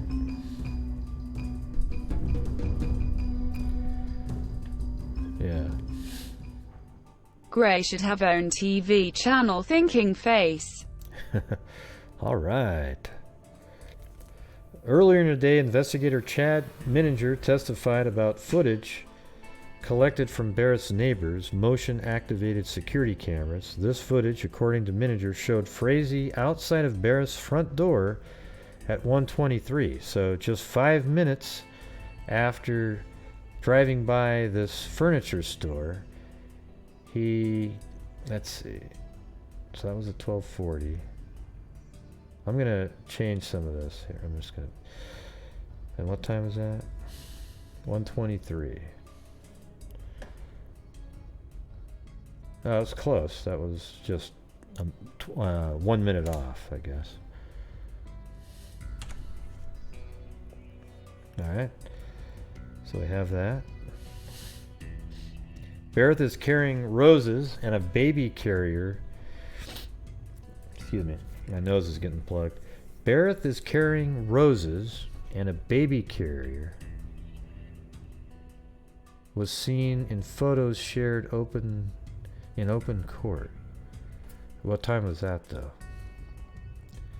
Mininger said this was the last time Barrett would be seen in any surveillance photos obtained by law enforcement. According to Colorado Bureau of Investigation, Agent Chris Adams, the last Google search on her phone was at 2:20 p.m. for sweet potato casserole. So was she still alive at 2:20? That's interesting. Let me put that in there.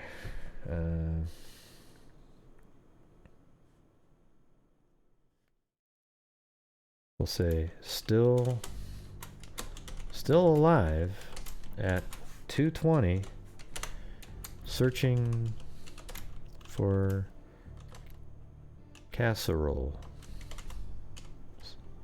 stuff. I don't really care what. Let's see.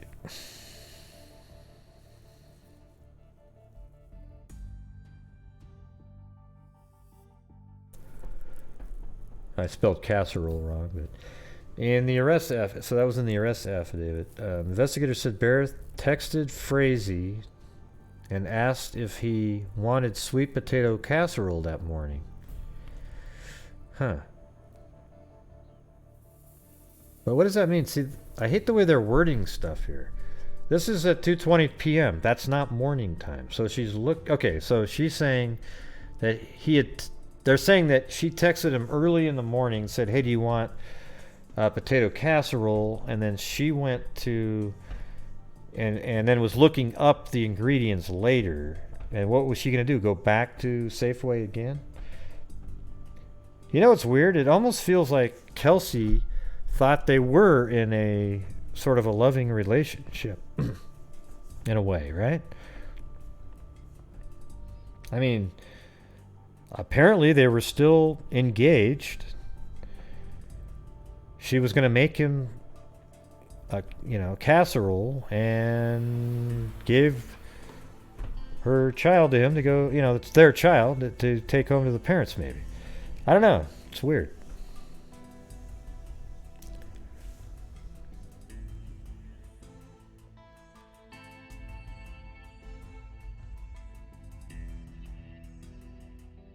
Yeah, who knows what John Johnson, that might not even happen tonight, and you're just stirring up the pot. But what I said, it goes no matter what. I don't really care. Yeah. He's never treated me well.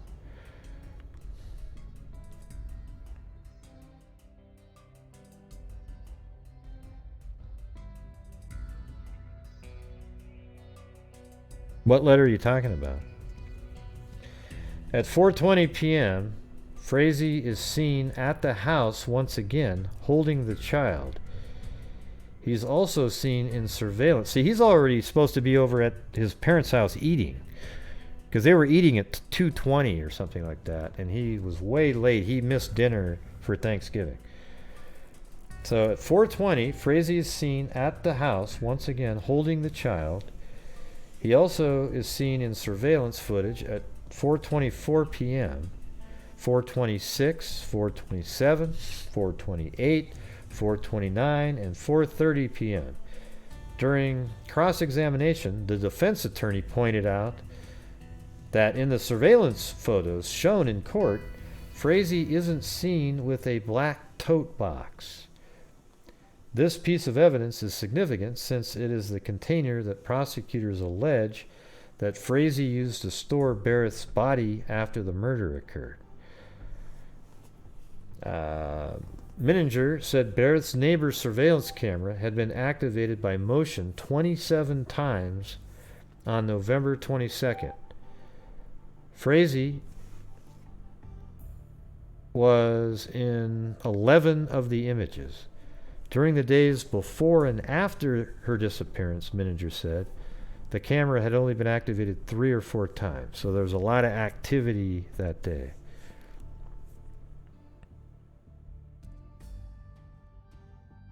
Courtney said Frazee was last seen in surveillance images at the furniture store headed towards Florissant.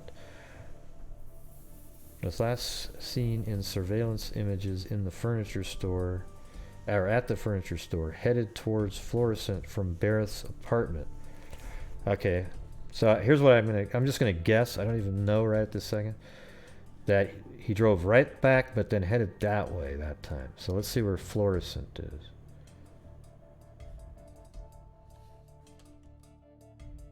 Yeah. I'm just going to guess it's to the left there. And it is. Yep, there it is. Right, wow, that makes sense. So, went down the same street and then took a right that time.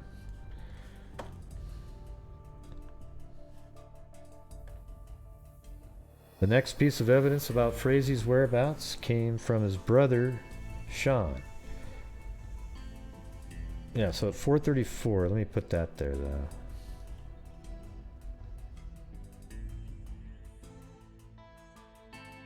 I'll put another one.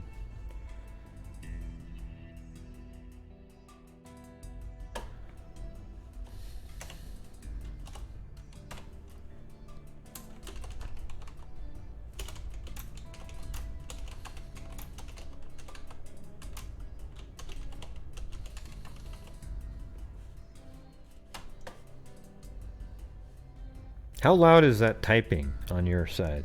Because it's the mic's facing backwards. I'm just wondering if it was that loud.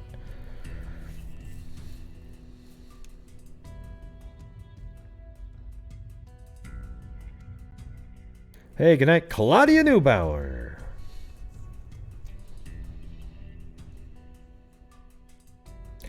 Claudia said that the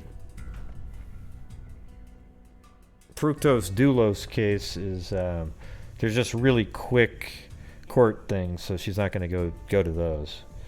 She'll go to the bigger ones though.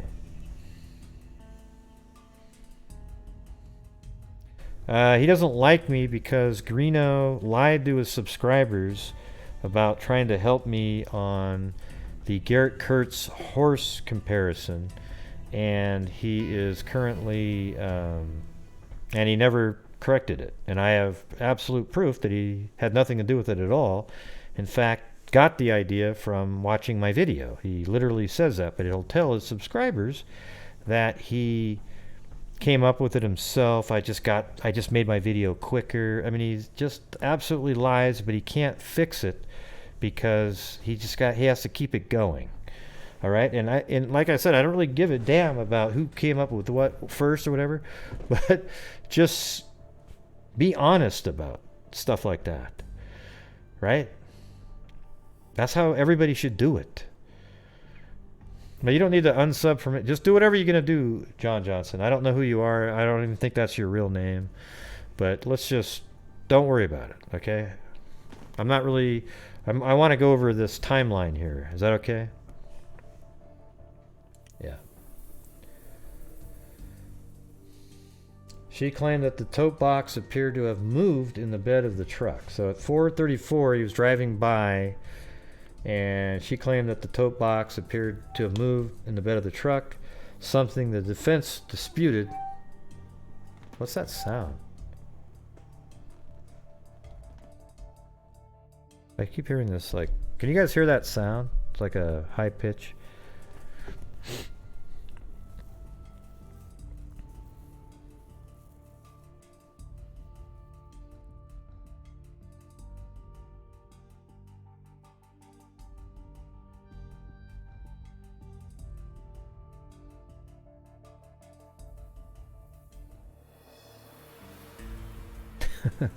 Yeah, you might be right there, Cairo. Who knows?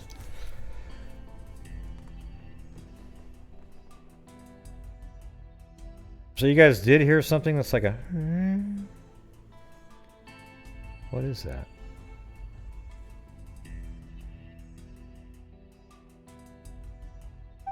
Oh, it's my chair.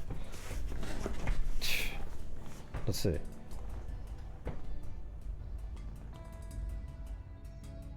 Yeah, it definitely was my chair because it did it one time. Damn it, I thought I fixed it with the damn chair. God.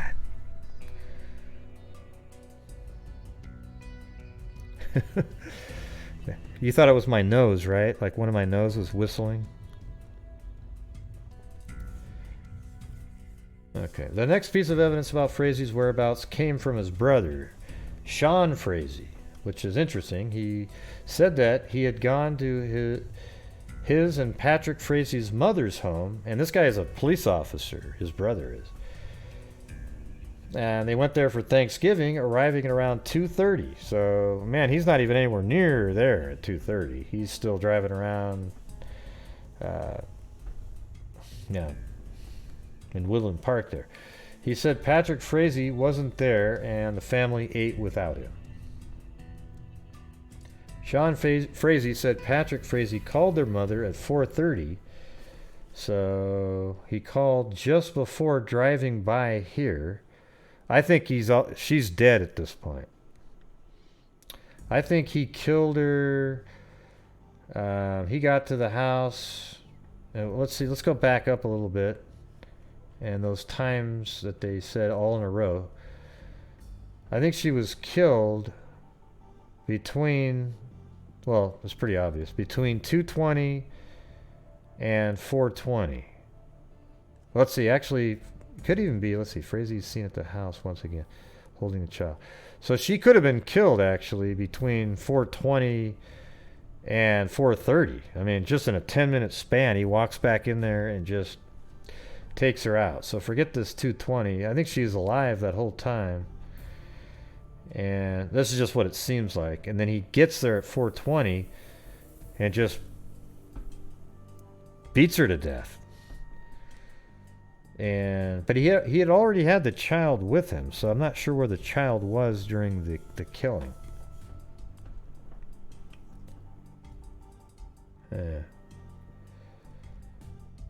So Sean Frazee said Patrick Frazee called their mother at 4:30 and said he was heading over. So that was just as he was leaving her house, literally.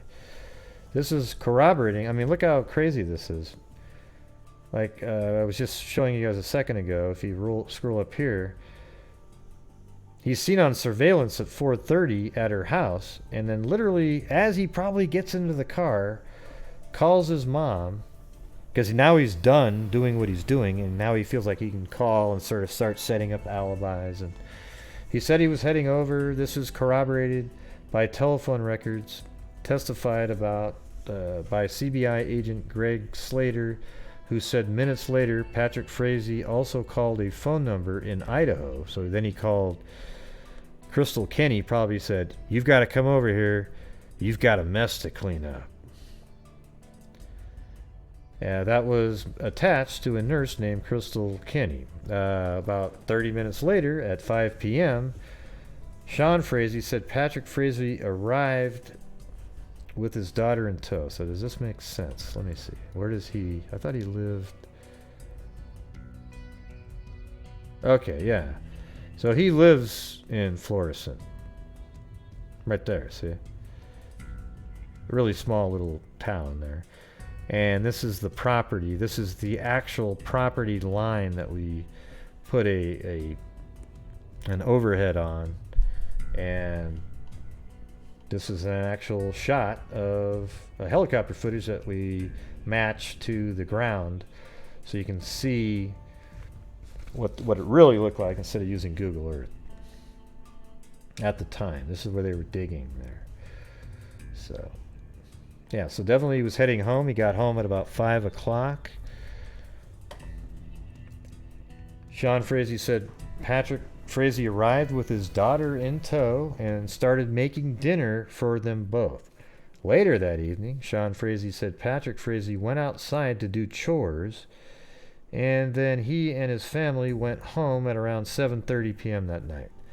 Sean Frazee said he received a call from his brother on December 3rd when he said Bereth was missing and that her mom was coming to Woodland Park. So let's see, Sean Frazee said he received a call from his brother on December 3rd where he said Bereth was missing. Oh wait, so he said she was missing about the same time the mother finally reported her missing. Sean Frazee claimed Patrick Frazee had told him he had broken up with Bereth and that the two were sharing custody of their daughter. But is that true? Because they were still fiancé, right? During her testimony, Cheryl Bereth, Kelsey Bereth's mom, said she had never heard that the two had broken up. She said during one of her last conversations with her daughter on Thanksgiving morning, Kelsey Bereth claimed she had been with Patrick Frazee at his ranch in Florissant and gone to buy him medicine at Walmart.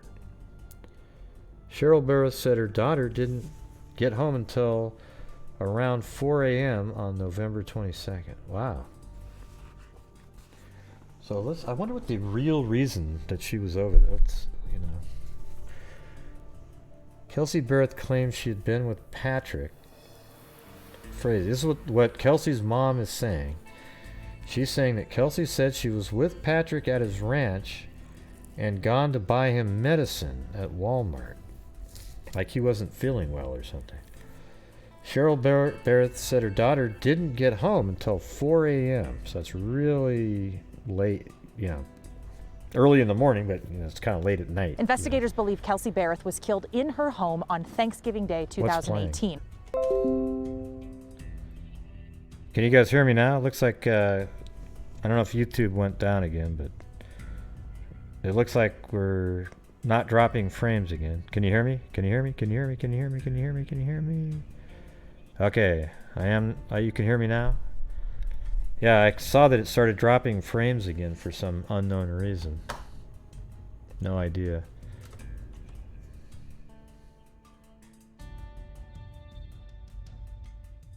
Okay, good.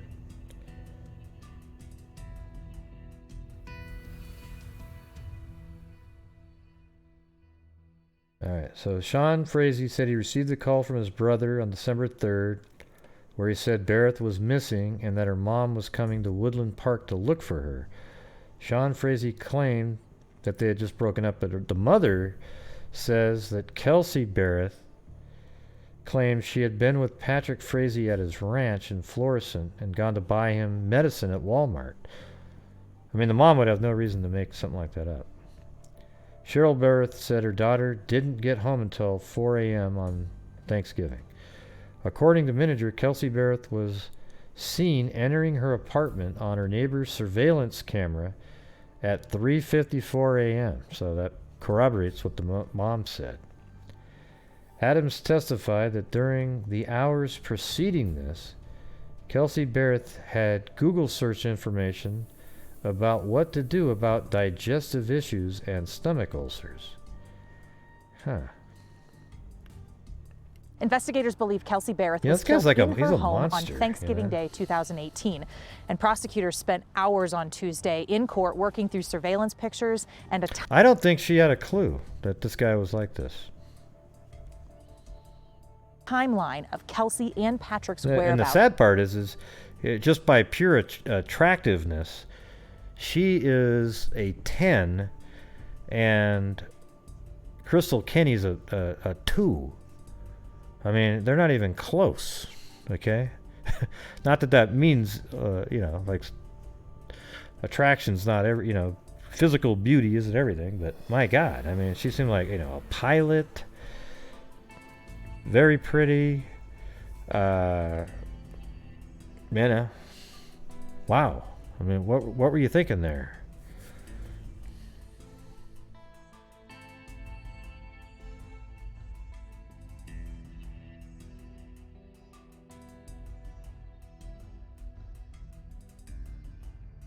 So that does prove that she got home early in the morning at 3:54, and she was looking at stomach ulcer stuff, so maybe he said that that's what he had.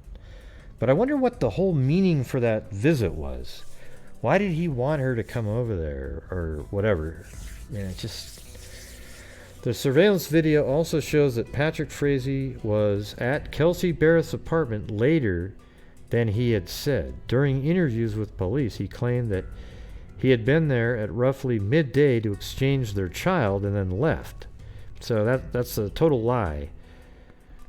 At the end of Tuesday's testimony, Slater said Patrick Frazee was paying Kelsey Barrett $700 a month in child support, but hadn't made a payment since July. So why was he paying child support if they are engaged? See, that doesn't make sense, does it?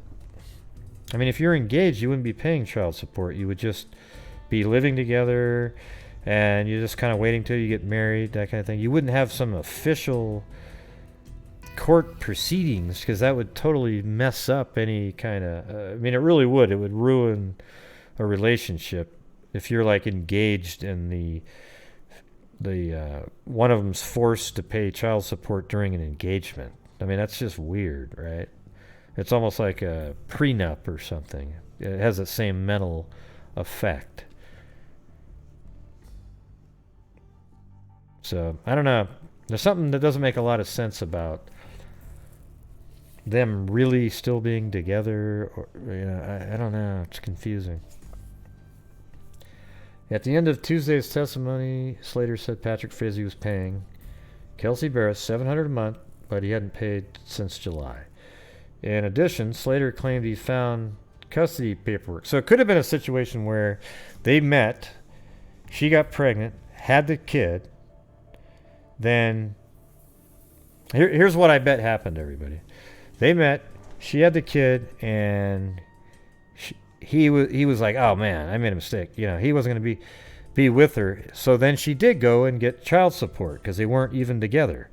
Then he tried to do the same crap that went on in the Fretwell case, where once there was child support and all this kind of stuff, he tries to come back in and try to work his way back into the scenario.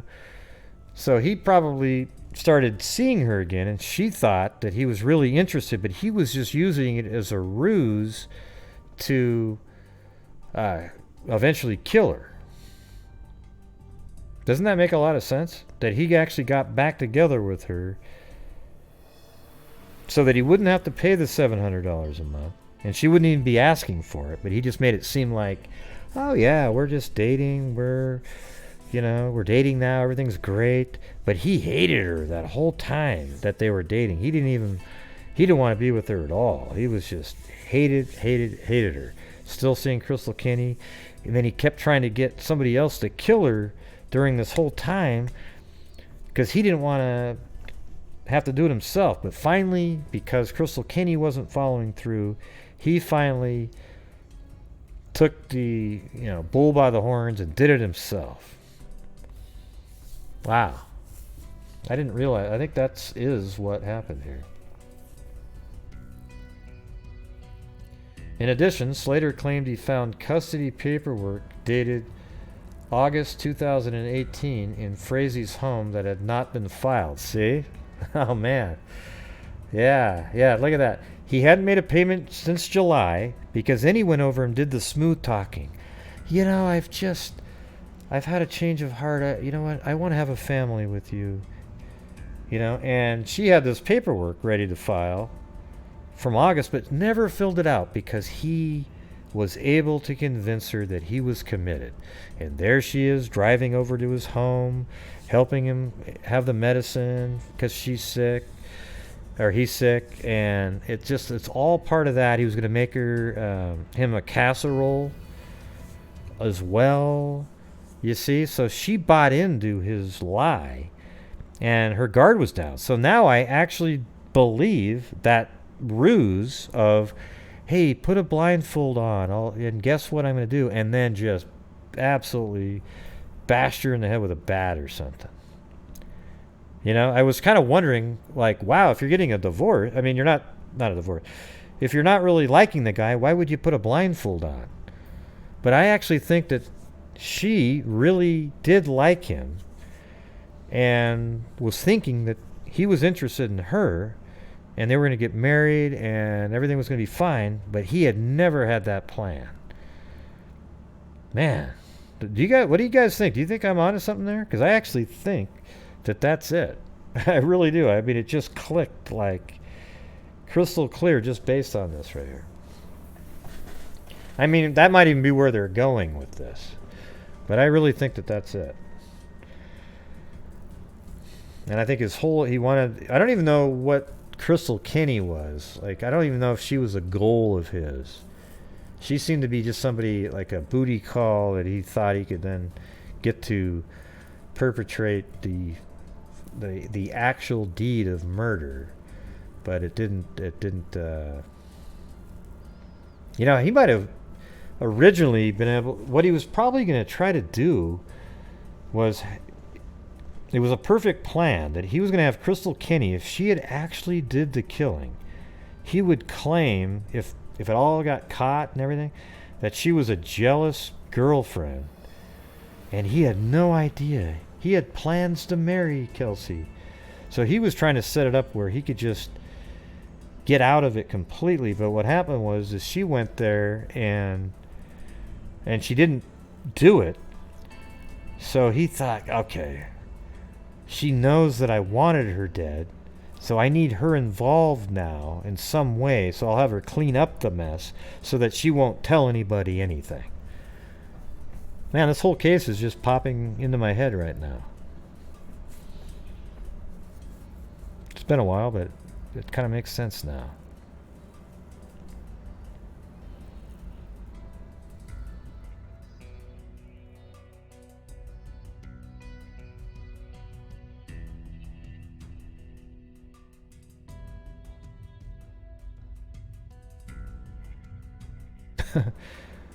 Yeah. Let's see. Much of the narrative about the alleged crime hinges on the testimony. I mean, this is really important right here. This thing right here. He hadn't made a payment since July, and then he obviously didn't make his August payment because she didn't keep filling out the paperwork for custody because he sold to her that he really wanted to be back together with her. And they were engaged now. So now it's like, well, why would you do that? But he didn't live with her because he just hated her. So he probably came up with stuff like, well, it's better if I live over here and we'll just do it like this. I bet you there wasn't even a child exchange that day. I mean, maybe there was. He might have said, hey, let me take the kid to the store. I'll be back in a little bit. But I don't think it was some kind of a custodial, like he was going to be the parent for a couple days or something. I really don't. I think he was just there. I mean, I don't know where they have the evidence of that anyways. Yeah, he just totally played her. Man, it's unbelievable. Much of the narrative about the alleged crime hinges on the testimony of Kenny, a nurse from Idaho who claims she had been having an affair with Patrick Frazee. Kenny told investigators that he had asked her to kill Kelsey Barrett. Well, and the thing is her friend corroborates that. According to investigators, Kenny claimed that on Thanksgiving, and there's that call, remember that? She received a text, or I guess it was a text, but right around that time, from Frazee. I think it was a text, actually, telling her that she had a mess to clean up. There you go. Kenny told police she drove to Colorado from Idaho and helped clean up the crime scene at Kelsey Barrett's apartment and watched him burn her body at his property in Florissant. See, I thought she was burnt at that barn, not in Florissant, at his property. Kenny has pleaded guilty to tampering with evidence after admitting to disposing of Kelsey Barrett's cell phone. In exchange, she is expected to testify during the trial, but prosecutors have not publicly said when that will be. The trial, which began with opening statements on Friday, is scheduled to last for 3 weeks. All right. Well, I like this breakdown, so I'm going to keep using this Channel 9 here. I think they have good breakdowns, so I'm going to use them. So channel9news.com. Thank you. Man, that was interesting. But that still doesn't make sense about... I think that they meant to say 1 o'clock, not noon, in that one section.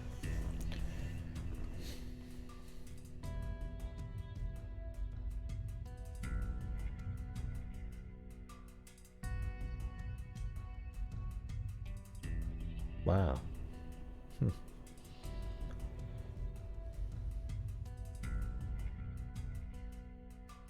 Man, it just seems so crystal clear now. Pardon the pun.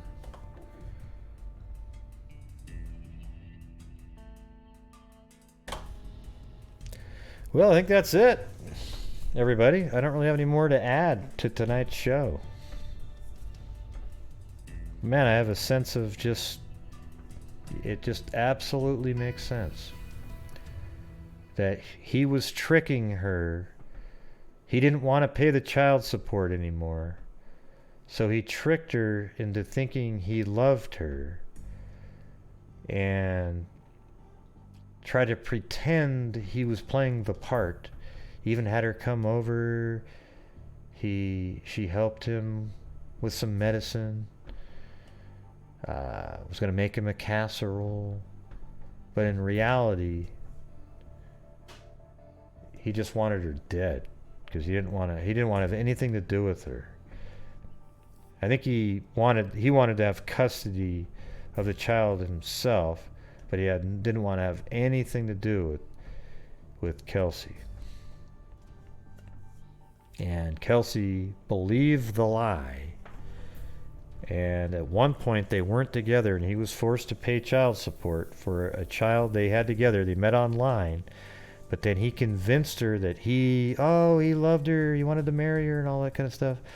So he stopped paying child support in July. She didn't file the custody paperwork in August. It was still just sitting there because she believed it. And then all the way into November, Thanksgiving Day, still no paperwork filled out because, by God, they're just a really happy couple. And then he goes over there, tricks her with a ruse by putting a blindfold on. I think that's a true story because that's what he told Crystal happened. And then he probably just bashed her in the head with a bat. And then had her go over, Crystal Kenny, to make her complicit in it. Had her go over and help clean it up because he knew that if she didn't go over and help clean it up, that she'd be way more likely to tell police right away what happened because she'd have nothing to lose. He's going to go to jail for the rest of his life. She could just say, yeah, he tried to get me to kill her a couple times. I didn't do it. Okay? But he has her go out and clean up. He knew that she would go do it because he had that on her, that she went there in the past to try to, to possibly kill Kelsey, but didn't do it. He knew that he had her on that, so he had her come out and clean up to keep her quiet from telling the police. Man, he had it all figured out like that. It's actually really quite a bit more diabolical when you look at it like that. Very, it's thought out. Yeah, I think what I just said right here, that's what happened. You guys can come up with your other theories. You can be like Purple, who says, oh my God, Crystal Kenny's the killer. No, she's not. Okay? And the police know it wasn't her because he contacted her after she was already dead in the apartment and texted and said, you've got a mess to clean up. Then she drove over there. Pinging information will prove that she wasn't anywhere near there when that part goes to trial. So, of course, she'll probably worm out of why she would actually owe me $100. So.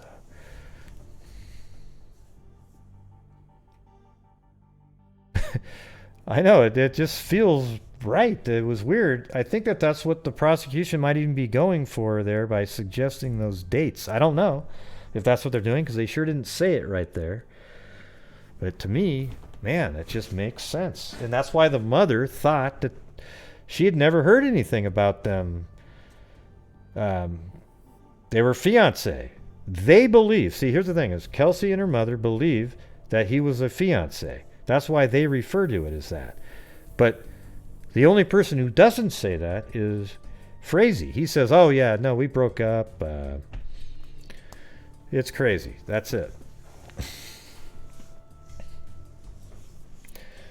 Okay, anyways. All right, everybody. I appreciate everybody coming on tonight. And, I'm sorry that the show broke down twice. I deleted the second show because it was only like 10 seconds long. This is part 2 here. Hopefully it had enough information for it to be an interesting show for people to watch.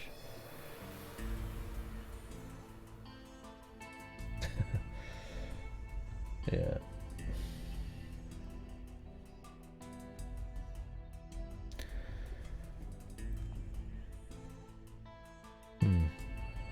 Trying to figure out, I have super chats spread out through different shows, so I'm gonna have to let's see.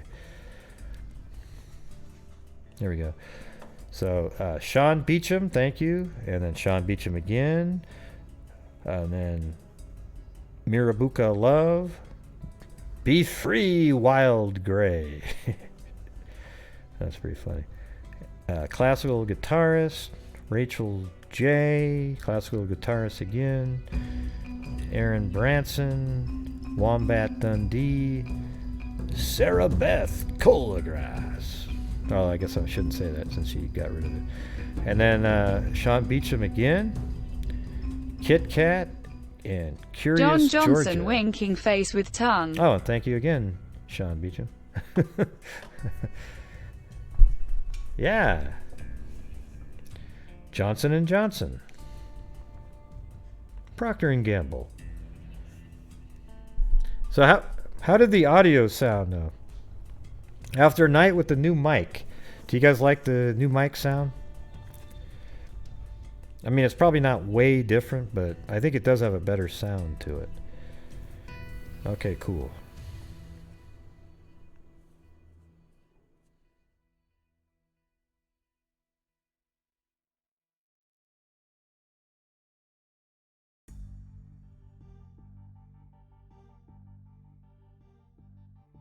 Yeah.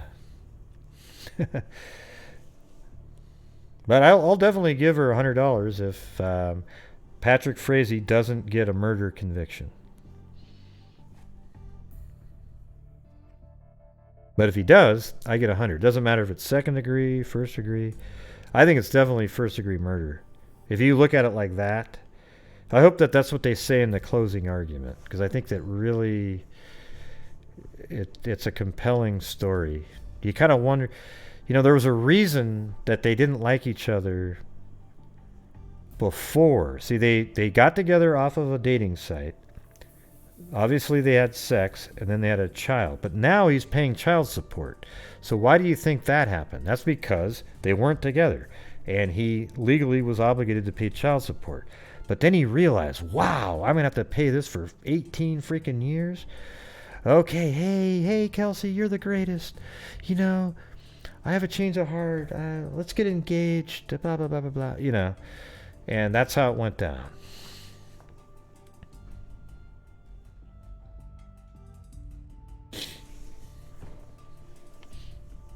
Oh, yeah? Let's do it. I'm going to do that canyon right there.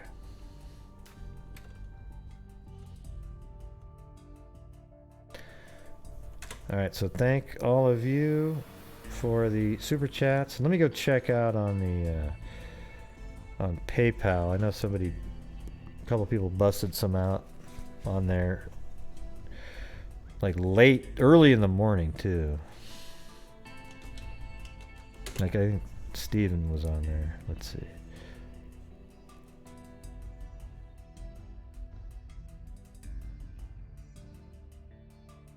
Yeah, there was well, that was, okay, that was the 4th.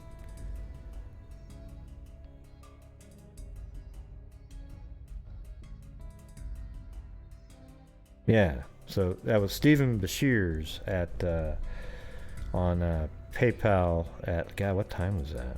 5:22 a.m. Come on, all right. That's pretty good.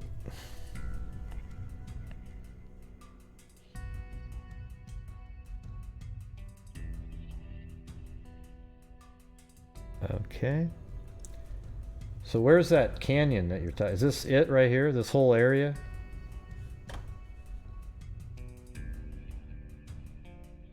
Cairo? This whole area right here? I can't, I don't know where Billy Boy Blue is. He just probably wasn't here tonight. He's a moderator though. He can say whatever the hell he wants. Billy Boy Blue. He needed the money. Oh!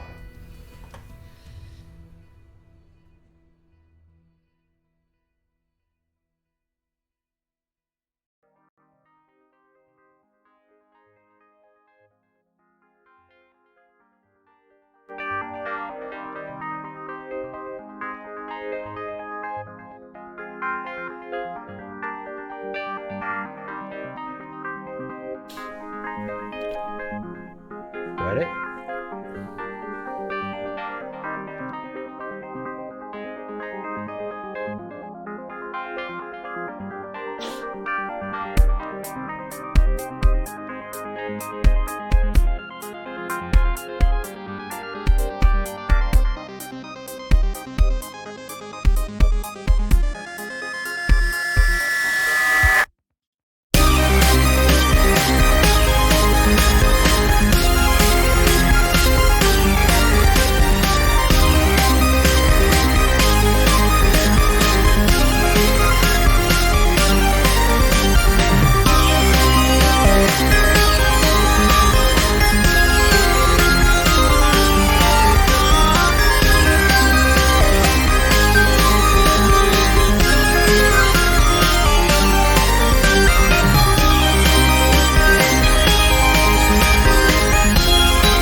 It's so loud when it echoes back in my ear on this device if I have the volume up too loud. And you couldn't hear me right there because I can't hear the volume if I put it at a level where I can't hear the echo. All right. Anyways, thank you guys all for supporting the channel and hanging out. Sorry for the technical difficulties earlier, where out of nowhere the screen went black and then it appears that YouTube was having a problem. What that problem is, I don't know. Okay. All right. But anyways, how about this? Nobody bring up, let's not even talk about Greeno or any of those people on here. You know, I might bring them up sometime, but we don't need to talk about them because it's just not worth it. There's really nothing you get out of it. Okay?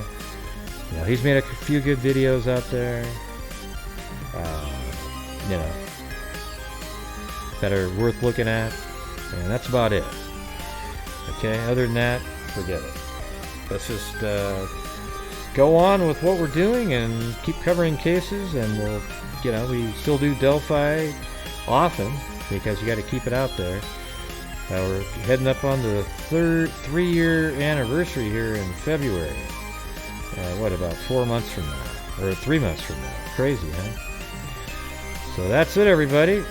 Thank you for showing up tonight, and that's it. All right, everybody.